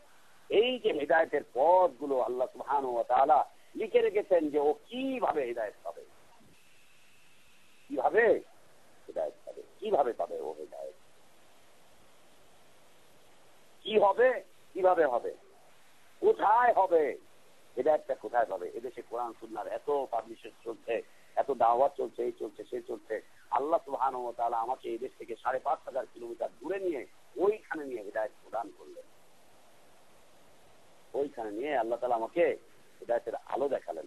আপনার বাড়ি সেই সুদূর সন্দ্বীপে, আল্লাহ তাআলা আপনাকে ঢাকায় পাঠিয়ে এখান থেকে আল্লাহ তাআলা আপনাকে হেদায়েতের আলোটা আপনার ভিতরে এনে দিলেন। আপনার বাড়ি নোয়াখালী, ওর বাড়ি চিটাগাং, ওর বাড়ি বরিশাল, ওর বাড়ি হচ্ছে অমুক জায়গায়, ও হচ্ছে ভারতের, ও হচ্ছে ওই পাকিস্তানের, ও হচ্ছে নেপালের, ও হচ্ছে ভুটানের। এক একটা মানুষ এক এক জায়গায় থাকে, কিন্তু কোথায় গিয়ে কে হেদায়েত পাবে কেউ জানে না। কোন পীরের কাছে গিয়ে কার হেদায়েত হবে, তাই না? কয়দিন চিল্লা চিল্লি করে কার হেদায়েত হবে, তাই না? কোন তরিকায় পড়ে কার হেদায়েত হবে, তাই না? এই বিষয় কোথায় গিয়ে হেদায়েত পাবে, কোথায় গিয়ে তার হেদায়েতের সূচনা হবে, জান্নাতের রাস্তার সূচনা হবে, এটাকে কে লিখে রেখেছেন? আল্লাহ সুবহানাহু ওয়া তাআলা লিখে রেখেছেন। কেন? তিনি জানেন যে এর যে অন্তরটা দেওয়া হয়েছে, এর ভিতরে যে অন্তরটা আছে, এই অন্তরটাই হেদায়েতের পথে কাজ করবে। তিনি তার হিকমত অনুযায়ী লিখে রেখেছেন। একটা মানুষকে ভালোর উপরে দিয়েছেন, ও মাঝখান দিয়ে ডাইভার্সন করছে, আর একটা মানুষ খারাপের উপরে চলতে চলতে হঠাৎ করে ভালোর দিকে মোড় নিয়ে চলে যাচ্ছে, হঠাৎ করে ভালোর দিকে মোড় নিয়ে চলে যাচ্ছে। কেউ পেয়ে, কেউ হারিয়ে পায়, আর কেউ পেয়ে হারায়, কেউ পেয়ে হারায়। আল্লাহু আকবার। ইসলাম হচ্ছে এমন একটা বিষয় যে ইসলাম পাবে সে অনেক কিছুকে হারাবে, কিন্তু কি পাবে সে? সৌভাগ্য পেয়ে যাবে, জান্নাত পেয়ে যাবে। অনেক কিছু হয়তো হারাবে, অনেক কিছু হয়তো হারাবে। আমাদের নাসির ভাইয়ের সাথে তোমাদের পরিচয় আছে না? আল্লাহু আকবার, বড় একজন ব্যবসায়ী, দেশের লিস্টেড একজন ব্যবসায়ী। ইসলাম কবুল করে করার কারণে আজকে ব্যবসা বাণিজ্য সব কিছু নষ্ট হয়ে যাচ্ছে, সব নষ্ট হয়ে যাচ্ছে। কেন? একটাই কথা, আল্লাহ যেই কয়দিন আমি আছি দুনিয়াতে, আল্লাহ তুমি আমাকে হালালের উপর আর হেদায়েতের উপরে রেখো। আমি কোনো সুদ ঘুষ জুয়া কোনোটার সাথে আপোষ করতে চাই না।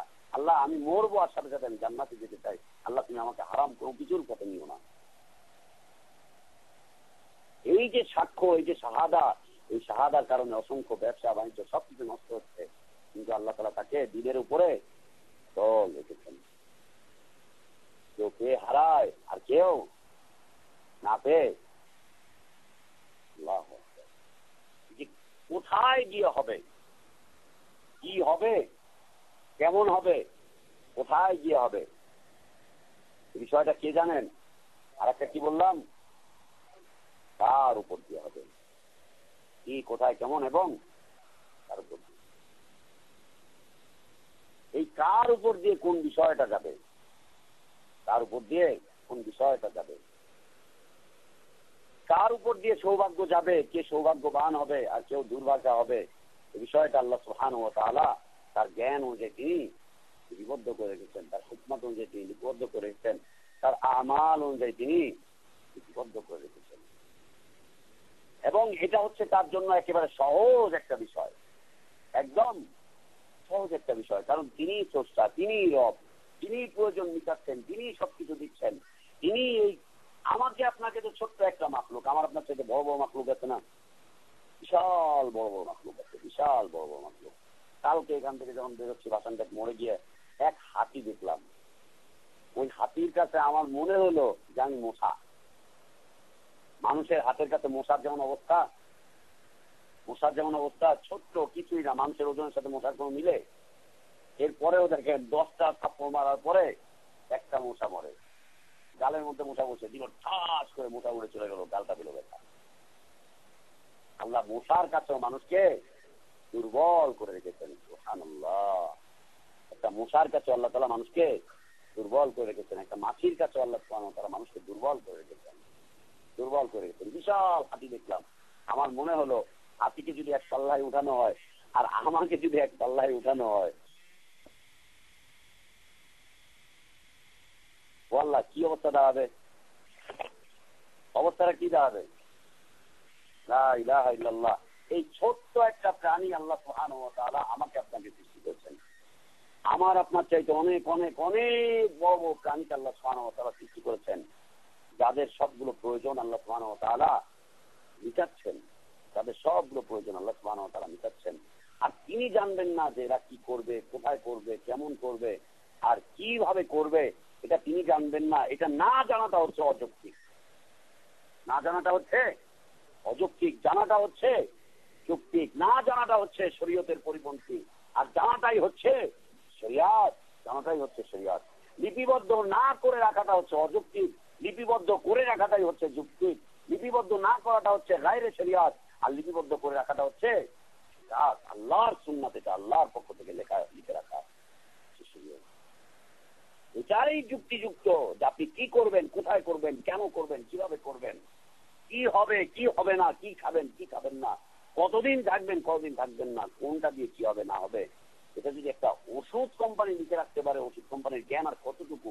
এই বেটা 2 দিন পরে মরে যাবে, মরে যাওয়ার পরে ওর কাপড় ও নিজে খুলতে পারবে না, অন্য মানুষ এসে ওর কাপড় চোপড় খুলে রেখে দিবে, এরপরে নিজে গোসল করতে পারবে না, অন্যরা এসে নাড়াচাড়া করে ওকে গোসল করাবে, নিজে হেঁটে হেঁটে কবর পর্যন্ত যেতে পারবে না, ওকে নিয়ে আরেকজন নিয়ে কবরের মধ্যে শুইয়ে দিবে।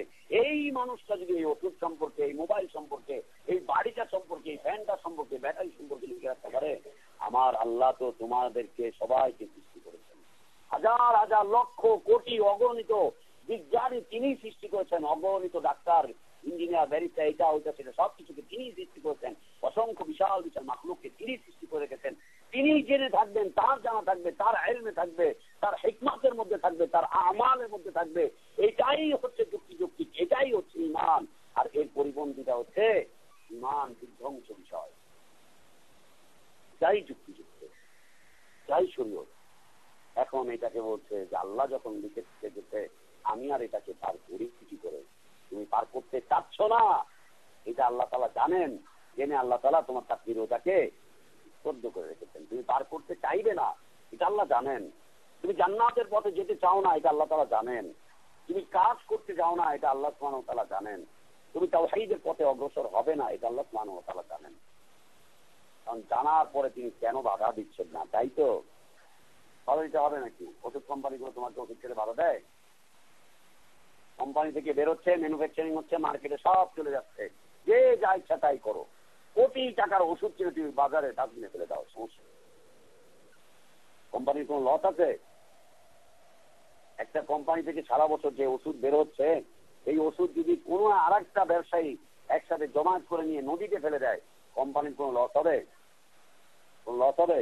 কোন লস হবে না। কোম্পানির জায়গায় ঠিক থাকবে। ফেলে দিতে গেলে কোম্পানির এখানে বাধা দেওয়ার মতো কোনো যোগ্যতা নেই, কারণ ও এটাকে কিনে নিয়েছে। বাধা দেওয়ার মতো কোনো যোগ্যতা নেই, সে বাধা দিবে না, ইচ্ছা করে দিবে না। এটা তার জন্য ভদ্রতা না, এটা তার জন্য শোভনীয় নয়, সে বাধা দিবে। আবার একটা ওষুধ কেউ নষ্ট করলো না, কেউ পানিতে ফেললো না, কেউ এটাকে গরমে নষ্ট করলো না, কেউ খুলে ফেললো না, কেউ কিছুই করলো না। এই প্রত্যেকটা ওষুধের যথাযথভাবে ব্যবহৃত হলো, যথাযথভাবে ব্যবহৃত হলো, কোম্পানির কোন লস হবে? এতে কোন লস হবে? বা যথাযথভাবে ব্যবহার করলো, ব্যবহার করার পরে কোম্পানি অনেক উঁচু গ্রেডে উঠে চলে যাবে। বিষয়টা এমন, ও যেখানে আছে সেখানেই থাকবে, সেখানেই থাকবে। তোমাকে বাধা না দেওয়াটাই হচ্ছে যুক্তিযুক্ত, বাধা না দেওয়াটা হচ্ছে যুক্তিযুক্ত। তোমার কাছে ক্যাটালগ দিয়েছে, তোমার কাছে জানানো দিয়ে দেওয়া হয়েছে, তোমার কাছে সবকিছু বুঝিয়ে দেওয়া হয়েছে, এরপরে তোমাকে আবার বাধা দিতে যাওয়ার দরকারটা কি? কেন বাধা দিব? তাহলে তোমার উপর আমার বিচার ফয়সালা হবে কিসের? বিচার ফয়সালা আমি করবো কিসের উপরে? বিচার ফয়সালা হতে হবে না, তুমি খারাপ কাজ করবা, এই করবা, সেই করবা। আর বাধা দিচ্ছেন না আল্লাহ সুবহানাহু ওয়া তাআলা, কে বলেছে? জীবনের প্রত্যেকটা মোড়ে মোড়ে তিনি হয় রেড সিগন্যাল অথবা গ্রিন সিগন্যাল দিয়ে রেখেছে, আর গ্রিন সিগন্যাল বা রেড সিগন্যালের আগে আরেকটা ইয়েলো সিগন্যালও তিনি দিয়ে রেখেছেন।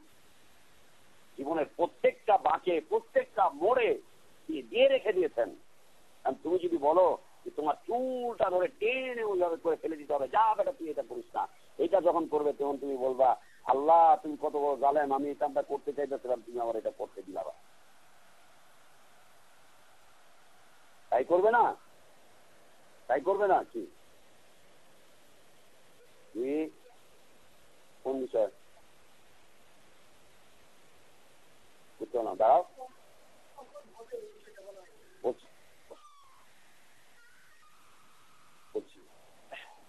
যখন তোমাকে বাধা দেওয়া হচ্ছে এই সমাজের মানুষগুলোর উপরে, দেখো খারাপ কাজে বাধা দিতে গেলে তখন তারা কি করে, আরো উল্টা প্রতিক্রিয়া হচ্ছে না? খারাপ কাজে বাধা দিতে গেলে উল্টা প্রতিক্রিয়া হচ্ছে না? আল্লাহ তাআলা শিরিক করাকে নিষেধ করেছেন, এই জন্য মুশরিককে আল্লাহ গালি দিচ্ছে। শিরিক করাকে নিষেধ করেছেন, হারাম করেছেন, ওখানে রেড সিগন্যাল দিয়ে দিয়েছেন, যেতে পারবে না, খবরদার না, অসম্ভব কথা, গেলে কিন্তু তোমার সমস্যা হবে। এই রেড সিগন্যাল সবকিছু দিয়েছেন, বাধা প্রদান করছেন। বাধা প্রদান করার পরে কি করছে তারা? আল্লাহকে গালি দিচ্ছে, আল্লাহকে তারা গালি দিচ্ছে। সূরা মারিয়ামে পড়নি? তাকাদু সামাওয়াতু ইয়াতাফাত্তারনা মিনহু ওয়া তানশাক্কুল আরদু ওয়া তাখিরুল জিবালু হাদ্দা আন দাউ লির-রাহমানি ওয়ালাদা ওয়া মা ইয়ানবাগি লির-রাহমান আন ইয়াত্তাখিযা ওয়ালাদা। আল্লাহু আকবার, আল্লাহকে গালি দিচ্ছে। কি বলে? এটা হচ্ছে রহমানের সন্তান, ওটা হচ্ছে রহমানের মূর্তি, ওটা হচ্ছে রহমানের আরেকটা দায়িত্বপ্রাপ্ত ব্যক্তি, ওটা হচ্ছে রহমানের কুতুব, ওটা হচ্ছে রহমানের এই সেই, ও হচ্ছে রহমানের নূরের অংশ, ও হচ্ছে সরাসরি রহমানের সত্তারই অংশ। যখনই রেড সিগন্যাল দিচ্ছেন, বাধা প্রদান করছেন, তখন কি করছে? আল্লাহকে গাল মন্দ করছে, আল্লাহকে গাল মন্দ করছে, আল্লাহকে গালি প্রদান করছে আল্লাহ সুবহানাহু ওয়া তাআলা। জীবনের প্রত্যেকটা মোড়ে মোড়ে আল্লাহ সুবহানাহু ওয়া তাআলা সিগন্যাল দিয়ে দিয়েছেন না, করো না, ওয়ালা তাকরাবুজ জিনা ইন্নাহু কানা ফাহিশা ওয়া সাআ সাবিলা লা তাজআল মা'আল্লাহি ইলাহান আখার। প্রত্যেকটা ক্ষেত্রে আল্লাহ সুবহানাহু ওয়া তাআলা এইভাবে করে সিগন্যাল দিয়েছেন, নিষেধ করে দিয়েছেন। এখন তুমি নিষেধাজ্ঞাকে অমান্য করে চলে যাচ্ছ। অ্যাক্সিডেন্ট যখন হচ্ছে তখন বলছো যে আল্লাহ আমাকে কেন বাধা দিল না। তুমি অ্যাক্সিডেন্ট যখন করবা তখন আমাকে বাধা দেওয়ার মতো আমার আর কোনো বিষয় থাকবে না, কেন বাধা দিব আমি?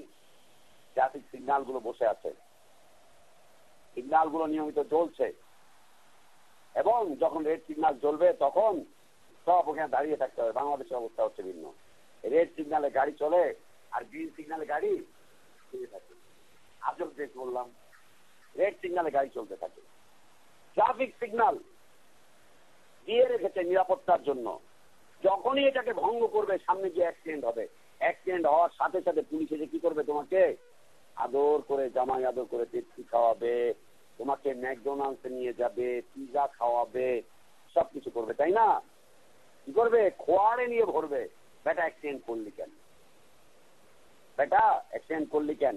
ওই সিগন্যালের ওইখানে ট্রাফিক পুলিশ দাঁড়িয়ে থাকে না, সার্জেন্ট দাঁড়িয়ে থাকে না, ওরা অ্যাক্সিডেন্ট রোধ করছে না কেন? ওরা প্রতি বছর একবার ট্রাফিক সচেতনতা দিবস পালন করছে, মানুষকে সচেতন করছে, রাস্তার মোড়ে মোড়ে মাইকিং করছে, মাঝে মাঝে পোস্টারিং করছে, বলছে এটা করো, এটা করো, এটা করো না। এরপর যখন অ্যাক্সিডেন্ট করে ফেলছে তখন ওটাকে নিয়ে খোয়ারে ভরছে, আর এই গাড়িটাকেও নিয়ে খোয়ারে ভরছে। এরপরে চাল জেল জুলুম যা যা করা সব কিছু করে দিচ্ছে। এটাই হচ্ছে যুক্তিযুক্ত। কে বলছে তোমাকে বাধা দেওয়া হয়নি? বাধা দেওয়া হয়েছে না জীবনের প্রত্যেকটা মোড়ে মোড়ে। যদি বাধাই না দেওয়া হয়, নবী রাসূলুল্লাহ আসলেন কেন? নবী রাসূলুল্লাহ আসলেন কেন? কে বলেছে বাধা দেওয়া হয়নি? প্রত্যেকটা ক্ষেত্রে বাধা প্রদান করা হয়েছে। তুমি বাধা মানোনি, এখন তুমি বাধা না মেনে যখন অ্যাক্সিডেন্ট করে মুখটা থুবড়ে পড়লে, মাথার খুলিটা উড়ে গেল, এখন তুমি বলছো আল্লাহ কেন আমাকে আটকালেন না? আল্লাহ তোমাকে আটকাতে বাধ্য নন। তোমাকে এরপরে আটকাবেন, এটা হচ্ছে অযৌক্তিক। এটা হচ্ছে অযৌক্তিক, তোমাকে এরপরে আটকাবেন, এটা হচ্ছে অযৌক্তিক। আর তুমি অ্যাক্সিডেন্ট করে এইভাবে করে তুমি ধ্বংস হয়ে যাবে, এটাই হচ্ছে যুক্তিযুক্ত। এটাই হচ্ছে যুক্তিযুক্ত। ক্লিয়ার বিষয়? এখনো ক্লিয়ার হয়নি? তাহলে পাঁচকুল্লি খুলতে হবে, পাঁচকুল্লি খুলে বসতে হবে।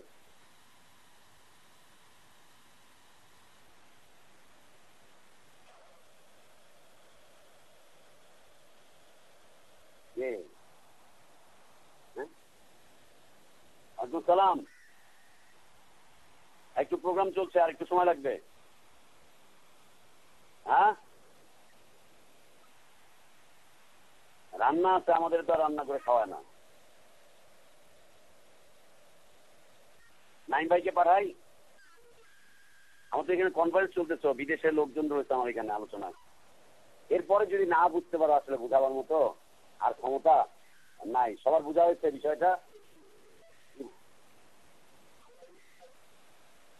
ওটা তো আসবে সামনে, আমি তো ওই বিষয়ে আলোচনা যাইনি। অপেক্ষা করো, ধৈর্য ধরতে হবে, তো অপেক্ষা করতে হবে। তার দিয়ে আলোচনা কি শেষ হয়ে গেল নাকি? আমরা তো এখনো আছি যে আল্লাহ তাআলা তার জ্ঞান অনুযায়ী, হিকমত অনুযায়ী লিপিবদ্ধ করে রেখেছেন, এর উপরেই তো এখন পর্যন্ত আছি। অত এখনো বাইরে যাই নাই। তাকদীরের প্রতি ইমানের যে স্তম্ভগুলো, বিষয়গুলো, ওগুলো তো এখন আলোচনা করি না, আল্লাহর ইচ্ছা শক্তির ভিতরে।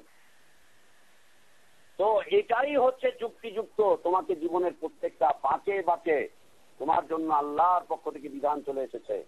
আমরা সূরা আসরের তাফসীরের সময় বলেছিলাম, আল্লাহ তাআলা যদি পুরো কোরআনটাকে নাযিল না করে শুধু এতটুকুই করতেন, মানুষের জন্য বিচার ফয়সালা হয়ে যাওয়ার জন্য যথেষ্ট ছিল। কারণ মৌলিক নীতিমালা ওখানে আল্লাহ সুবহানাহু ওয়া তাআলা বর্ণনা করে দিয়েছেন। এরপরেও কমপ্লিট বিশাল গ্রন্থ আল্লাহ সুবহানাহু ওয়া তাআলা পাঠালেন। এরপরে নবী রাসূলদেরকে পাঠালেন। এরপর তার সাথে দায়ীদেরকে আল্লাহ সুবহানাহু ওয়া তাআলা পাঠালেন। এরপর দায়ীরা এসে প্রত্যেকটা ক্ষেত্রে বলছে, দেখো যেও না। আবার হাত উঠাচ্ছেন, বলছেন যাও যাও চলো। আবার বলছেন ওখানে কিন্তু অ্যাক্সিডেন্টের পথ, ওটা কিন্তু জাহান্নামের পথ, ওটা কিন্তু নীল গাছ তোমার ধ্বংস, নীল গাছ তোমার এটা ওটা সেটা। এরপরে তুমি বাধা অমান্য করে তুমি সেখানে চলে যাচ্ছ, আর বলছো আল্লাহ কেন আমাকে বাধা দিচ্ছেন না। লা ইলাহা ইল্লাল্লাহ। গতকালকে আমরা একটা মৃত্যুর, একটা অগ্নিকাণ্ডের ঘটনা বর্ণনা করলাম। সবাই মিলে তাকায় তাকায় দেখছে যে লোকগুলো মারা যাচ্ছে, কেউ গিয়ে তাকে সেখান থেকে আনছে না। কেন আনছে না? অযৌক্তিক বিষয়। লিল্লাহিল মাসালুল আলা ওয়া হুয়াল আজিজুল হাকীম। আল্লাহর জন্য হচ্ছে সর্বোচ্চ মিসাল। তিনি হচ্ছেন আজিজ, তিনি হচ্ছেন হাকীম। তিনি হচ্ছেন আজিজ, তিনি হচ্ছেন হাকীম। আল্লাহর জন্য সর্বোচ্চ মিসাল। ক্লিয়ার সবার? একজন না বুঝলে সবাই মিলে যাইটা তারে বুঝায় দিয়ে। আর পাঁচ করলে চলতে হবে, পাঁচ করলে থাকা অবস্থায় ঢুকবে না। পাঁচ তরিকা আছে তো, পাঁচ তরিকা থাকলে ঢুকবে না।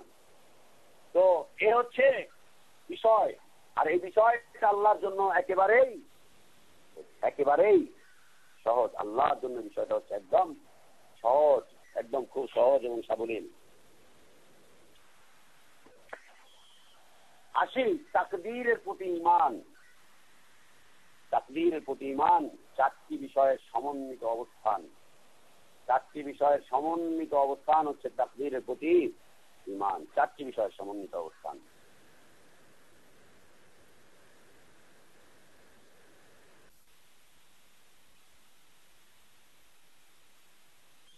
মাঝখানে বাঁচার জন্য কি বললা? কখন হবে তোমার মৃত্যু, কখন হবে, তুমি কখন জান্নাতে যাবে, তুমি কখন জাহান্নামে যাবে, তুমি কখন হিদায়াত পাবে, হ্যাঁ, কতক্ষণ পর্যন্ত গুমরাহির উপরে থাকবে, হচ্ছে কখন হবে। ঠিক আছে, ক্লিয়ার? তাকদীরের প্রতি ঈমান চারটি বিষয়ের সাথে সম্পৃক্ত। চারটি বিষয়ের সাথে সম্পৃক্ত এবং চারটি বিষয় সমন্বিত থাকতে হবে।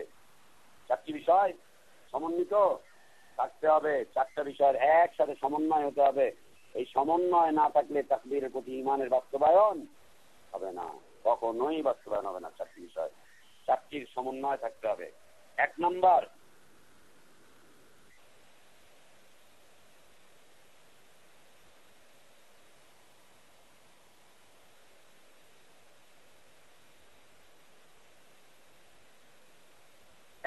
এই কথার প্রতি ঈমান আনতে হবে যে প্রত্যেকটা বিষয় সম্পর্কে কি হবে, কখন হবে, কোথায় হবে, কিভাবে হবে, এই বিষয় সম্পর্কে আল্লাহ সুবহানাহু ওয়া তাআলা সাধারণভাবে, প্রজ্ঞাগতভাবে, ব্যাপকভাবে তিনি জ্ঞান রাখেন।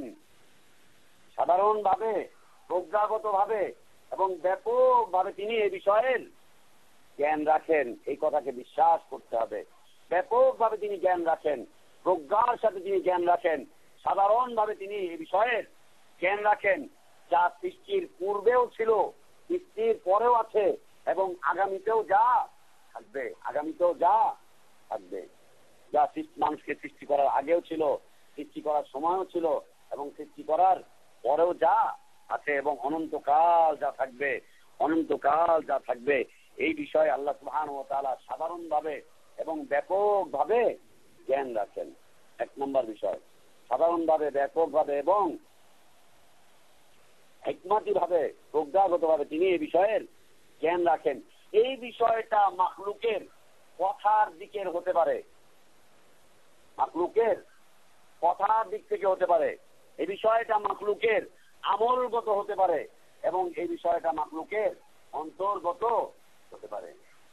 ইন্নাল্লাহ আলিমুম বিমা ইয়াফআলুন, আল্লাহ তাআলা জানেন। রাহমাকাল্লাহ। ইন্নাল্লাহ আলিম, আল্লাহ তাআলা হচ্ছে সর্বোচ্চ জ্ঞানী, তার চাইতে এই বিষয়ে কারো জ্ঞান নাই। বিমা ইয়াফআলুন, তারা যা করে। আমি আপনি মাখলুক যা করছি এই বিষয়ে আল্লাহ সুবহানাহু ওয়া তাআলা সাধারণ জ্ঞান, প্রজ্ঞাগত জ্ঞান, এবং তিনি এই বিষয়ে ব্যাপক জ্ঞান রাখেন। তার এই জ্ঞানটা হচ্ছে একদম বিস্তৃত। ওয়ালা ইউহিতুনা বিশাইইন মিন ইলমিহি ইল্লা বিমা শাআ, ব্যাপকভাবে রাখেন আমালগতভাবে। ইন্নাল্লাহ আলিমুম বিমা ইয়াফআলুন, এই বিষয়ের জ্ঞান রাখেন আল্লাহ তাআলা অন্তর্গতভাবে। আল্লাহু আলিমুম বিযাতিস সুদূর, তোমার অন্তরের ভিতরে কি রয়েছে তা আল্লাহ তাআলা জানেন, তা আল্লাহ তাআলা জানেন। এবং আমি আপনি জবানের মাধ্যমে যা বলছি প্রত্যেকটা বিষয় আল্লাহ তাআলা সামি', আল্লাহ তাআলা শুনছেন, আলিম, এবং তিনি জানতেন। মুসা আলাইহিস সালাতু ওয়াস সালামকে বলছেন, তুমি যাও, আমি তোমার শোনার সাথে আছি, আমি তোমার দেখার সাথে আছি। বান্দার আমালগুলো, বান্দার কর্মগুলো, সেটা মৌখিক হতে পারে, সেটা আত্মিক হতে পারে, সেটা তার দৈহিক হতে পারে, যেমনটাই হোক না কেন, যেমনটাই হোক না কেন, যেভাবেই হোক না কেন, যে অবস্থাতেই হোক না কেন, এই বিষয়ে আল্লাহ সুবহানাহু ওয়া তাআলা সাধারণভাবে, ব্যাপকভাবে এবং প্রজ্ঞাগতভাবে আল্লাহ তাআলা জ্ঞান রাখেন, জ্ঞান আল্লাহ সুবহানাহু ওয়া তাআলা রাখেন।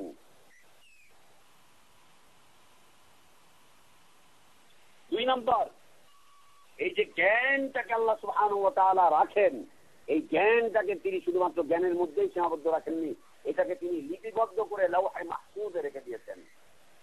এই লাওহে মাহফুজ, লাওহে মাহফুজে তিনি এটাকে লিপিবদ্ধ করে রেখেছেন।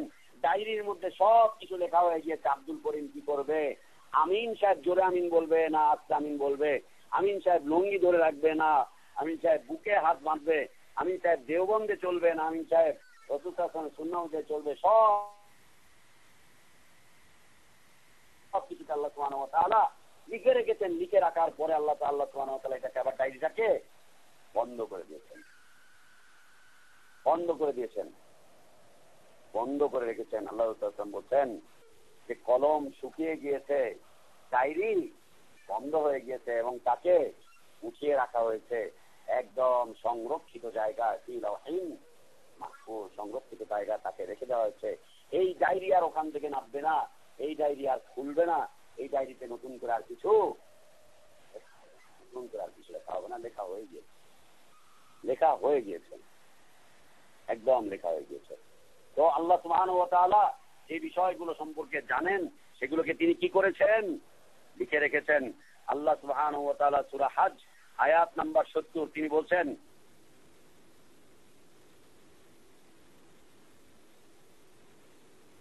আলাম তা'লাম আন্নাল্লাহা ইয়ালামু মা ফিস সামাই ওয়াল আরদ ইন্না যালিকা ফি কিতাব ইন্না যালিকা আলাল্লাহি ইয়াসির। আলাম তা'লাম, তোমরা কি জানো না, আন্নাল্লাহা ইয়ালামু মা ফিস সামাই ওয়াল আরদ, নিশ্চয়ই আল্লাহ তাআলা জানেন আকাশে এবং জমিনে যত কিছু রয়েছে। ইন্না যালিকা ফি কিতাব, এই সব কিছুর কোথায় রয়েছে, কিতাবের মধ্যে রয়েছে। কোন কিতাব? হুজুরের কিতাব নাকি আল্লাহর কিতাবে রয়েছে? কোন কিতাবে? আল্লাহর কিতাবে রয়েছে। ইন্না যালিকা আলাল্লাহি ইয়াসির, এই যে জানাটা আকাশ এবং জমিনের মধ্যে যা কিছু আছে, এদের অবস্থান এটা ওইটা সেটা, এই সম্পর্কে এই যে জানাটা, এই যে লিপিবদ্ধ করে রাখাটা এবং এটাকে সংরক্ষণ করে রাখাটা, এটা হচ্ছে আল্লাহর জন্য সহজ। আল্লাহর জন্য এটা আমার আপনার জন্য সহজ না হতে পারে, এবং আল্লাহর জন্য এটা হচ্ছে নির্ভুল। আল্লাহর জন্য এটা নির্ভুল। আল্লাহ কখনো ভুলেন না, আল্লাহ তাআলা কখনো ভুলেন না, কখনো ভুলেন না। এবং আল্লাহর এই যে জ্ঞানটা রয়েছে, এই জ্ঞানের মধ্যে কোনো ভ্রম নেই। আল্লাহর এই যে জ্ঞান রয়েছে, এই জ্ঞানের মধ্যে কোনো সন্দেহ লা রায়েব, একদম লা রায়েব, কোনো সন্দেহ নেই, কোনো ভ্রম নেই, কোনো ভুল নেই, নির্ভুল করে তিনি লিখে রেখেছেন। ডাক্তারের, কোম্পানির, ওইগুলার, সেইগুলার, ওগুলোর মধ্যে ভুল চলে আসতেও পারে, ভুল চলে আসতেও পারে, কিন্তু আল্লাহটার মধ্যে কোনো ভুল নেই। আল্লাহ হচ্ছেন সব কিছুর চাইতে, সব ভুলের চাইতে অনেক ঊর্ধ্বে, অনেক ঊর্ধ্বে, একদম ঊর্ধ্বে। 3 নম্বর এই বিষয় রাখতে হবে যে সৃষ্টি জগতের কোনো কিছুই আল্লাহর ইচ্ছা শক্তির বাইরে নয়। এই তো ইচ্ছা চলে আসলো নাকি? আল্লাহর ইচ্ছা শক্তির বাইরে নয়। তোমাদেরকে তো ক্লাস করেছিলাম, তোমাদের তো এই বিষয়ে পরিষ্কার থাকার কথা ছিল। তোমরা তো এই বিষয়টা মানুষের কাছে টাকা করে জানিয়ে দেওয়ার কথা ছিল। আজকের ক্লাসে কিন্তু এই বিষয়টা হবে তাকদীর, তাকদীরের বিষয়গুলো কিন্তু এই তাহলে কিন্তু ওই পাঁচকুলিওয়ালা হুজুর আর প্রশ্ন করতেন না। হ্যাঁ, আল্লাহর ইচ্ছা শক্তির বাইরে কোনো কিছুই নয়। মাখলুকের কোনো কাজ, মাখলুকের কোনো কথা, মাখলুকের কোনো বিশ্বাস, মাখলুকের কোনো এটা ওইটা সেটা, এগুলো কোনোটাই আল্লাহর ইচ্ছা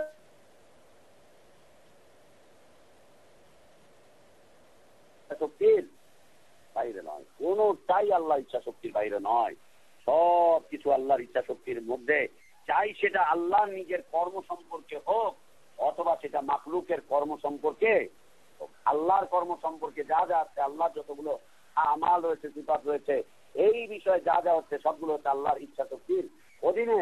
এবং আল্লাহ সুবহানাহু ওয়া তাআলা মাখলুক যা যা করে না করে, এগুলো হচ্ছে আল্লাহ সুবহানাহু ওয়া তাআলার ইচ্ছা শক্তির অধীনে, আল্লাহর ইচ্ছা শক্তির অধীনে। দলিলগুলো লিখে রাখো, ইচ্ছা শক্তিটা বুঝাচ্ছি। দলিল হচ্ছে আল্লাহ তাআলা বলছেন ওয়ারাব্বুকা ইয়াখলুকু মা ইয়াশাউ ওয়া ইখতার, সূরা কাসাস আয়াত নাম্বার 67। আল্লাহ তাআলা বলছেন ওয়ারাব্বুকা ইয়াখলুকু মা ইয়াশাউ ওয়া ইখতার, আপনার রব যা ইচ্ছা করেন এবং যা পছন্দ করেন তিনি তা সৃষ্টি করেন। তিনি ইচ্ছা করেছেন তাই দুনিয়া সৃষ্টি করেছেন, তিনি ইচ্ছা করেছেন আকাশ সৃষ্টি করেছেন, মানুষকে সৃষ্টি করেছেন, অন্যান্য অনেক মাখলুকাতকে তিনি ইচ্ছা করেছেন সৃষ্টি করেছেন, তিনি ইচ্ছা করেছেন এবং পছন্দ করেছেন। এই জন্য তিনি জান্নাতকে সৃষ্টি করেছেন, এই জন্য তিনি জান্নাতকে সৃষ্টি করেছেন, ভালো পথকে তিনি সৃষ্টি করেছেন। ওয়ারাব্বুকা ইয়াখলুকু মা ইয়াশাউ ওয়া ইখতার, এটা আল্লাহ তাআলার ইচ্ছা এবং পছন্দের অন্তর্ভুক্ত, ইচ্ছা এবং পছন্দের অন্তর্ভুক্ত। এরপর আল্লাহ তাআলা বলছেন ওয়া ইয়াফআলুল্লাহু মা ইয়াশা, সূরা ইব্রাহিম আয়াত নাম্বার 27। ওয়া ইয়াফআলুল্লাহু মা ইয়াশা, আল্লাহ তাআলা যা ইচ্ছা করেন তাই করেন।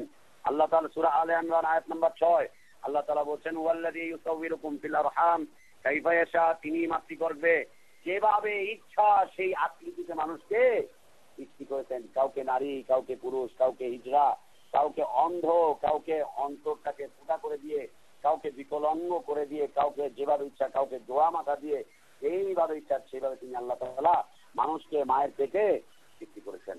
ওয়াল্লাযী ইউসাউবিরুকুম ফিল আরহাম কাইফা ইয়াশা, যেভাবে চেয়েছেন তিনি সেইভাবেই মায়ের পেটে আকৃতি প্রকৃতি দিয়ে সৃষ্টি করেছেন। লা ইলাহা ইল্লা হুয়াল আজিজুল হাকীম, তিনি ছাড়া আর কেউ ইলাহ নেই, সত্য ইলাহ নেই, তিনি আজিজ, তিনি হচ্ছেন হাকীম। তারপরে হচ্ছে সূরা নিসা আয়াত নাম্বার 90 আল্লাহ তাআলা বলেন লাউ শা আল্লাহু লাসাল্লাতাহুম আলাইকুম ফালাকাতালুকুম, আল্লাহ তাআলা ইচ্ছা করলে তোমাদের উপরে তাদেরকে প্রবল করে দিতেন, ফলে অবশ্যই তারা তোমাদের সাথে যুদ্ধে লিপ্ত হতো। যদি আল্লাহ চাইতেন তাহলে তাদেরকে তোমাদের উপরে প্রবল করে দিতেন, প্রবল শক্তি নিয়ে আসতো আর তারা তোমাদের উপরে হত্যাযজ্ঞ চালাতো, কিন্তু আল্লাহ চাননি তাই তারা আসতে পারেনি। আল্লাহ সুবহানাহু ওয়া তাআলা আরো বলছেন সূরা আনআম আয়াত নাম্বার 112 আল্লাহ তাআলা বলছেন ওয়ালাউ শা রাব্বুকা মা ফাআলু ফাদারহুম ওয়া মা ইফতারুন, আপনার রব চাইলে তারা এই কাজ করতো না, সুতরাং তাদেরকে এবং তাদের মিথ্যা অপবাদকে আপনি ছেড়ে দেন। যদি আপনার রব চাইতো তাহলে তারা কুফরি করতো না, যদি আপনার রব চাইতো তাহলে তারা এই আকাম কুকাম গুলো করতে পারতো না, আপনাকে এইভাবে মিথ্যা প্রতিপন্ন করতো না, আল্লাহর আয়াতকে মিথ্যা প্রতিপন্ন করতো না। আল্লাহ আপনার রব যেহেতু চাননি, আপনার রব যেহেতু ইচ্ছা করেননি এ বিষয়ে, অতএব তাদেরকে তাদের পথের উপরে ছেড়ে দেন, তারা যা ইচ্ছা তাই করতে থাকুক, তাই করতে থাকুক। চতুর্থ, এই ঈমান রাখতে হবে যে সৃষ্টি জগতে সকল আকৃতি প্রকৃতি, তার নড়াচড়া কর্মকাণ্ড, সব কিছুকে কে সৃষ্টি করেছেন? আল্লাহ সৃষ্টি করেছেন। সৃষ্টি জগতের আকৃতি প্রকৃতি নড়া চড়া সব কিছুকে আল্লাহ তাআলা সৃষ্টি করেছেন, এবং এই আকৃতি প্রকৃতি নড়া চড়া কর্মকাণ্ড সবকিছুকে কে নিয়ন্ত্রণ করেন? আল্লাহ সুবহানাহু ওয়া তাআলা নিয়ন্ত্রণ করেন, সবকিছুকে তিনি নিয়ন্ত্রণ করেন। এ সম্পর্কে আল্লাহ তাআলা সূরা জুমার আয়াত নাম্বার 62 আল্লাহ তাআলা বলছেন, আল্লাহু খালিকু কুল্লি শাই ওয়া হুয়া আলা কুল্লি শাইইন ওয়াকিল। আল্লাহ সবকিছুর স্রষ্টা এবং তিনি সবকিছুর উপরে তত্ত্বাবধানকারী, কাদির, তত্ত্বাবধানকারী। আল্লাহ তাআলা সূরা ফুরকান আয়াত নাম্বার 2 বলছেন, ওয়া খালাকা কুল্লা শাইইন ফাকাদ্দারাহু তাকদীরা। তিনি সবকিছুকে সৃষ্টি করেছেন এবং সবকিছুর তাকদীরকে তিনি লিপিবদ্ধ করে রেখেছেন, মুআয়্যান করে রেখেছেন, সবকিছুকে তিনি নির্ধারণ করে রেখেছেন। আল্লাহ তাআলা আরো বলছেন সূরা সাফফাত আয়াত নাম্বার 96, তিনি বলছেন, আল্লাহু খালাকাকুম ওয়া মা তা'মালুন। আল্লাহ তাআলা তোমাদেরকে সৃষ্টি করেছেন এবং তোমরা যা করে থাকো তাকেও তিনি সৃষ্টি করেছেন। তোমরা যা করো তাকেও তিনি সৃষ্টি করেছেন, তাকেও তিনি সৃষ্টি করেছেন। সূরা সাফফাত আয়াত নাম্বার 96, সূরা সাফফাত আয়াত নাম্বার 96।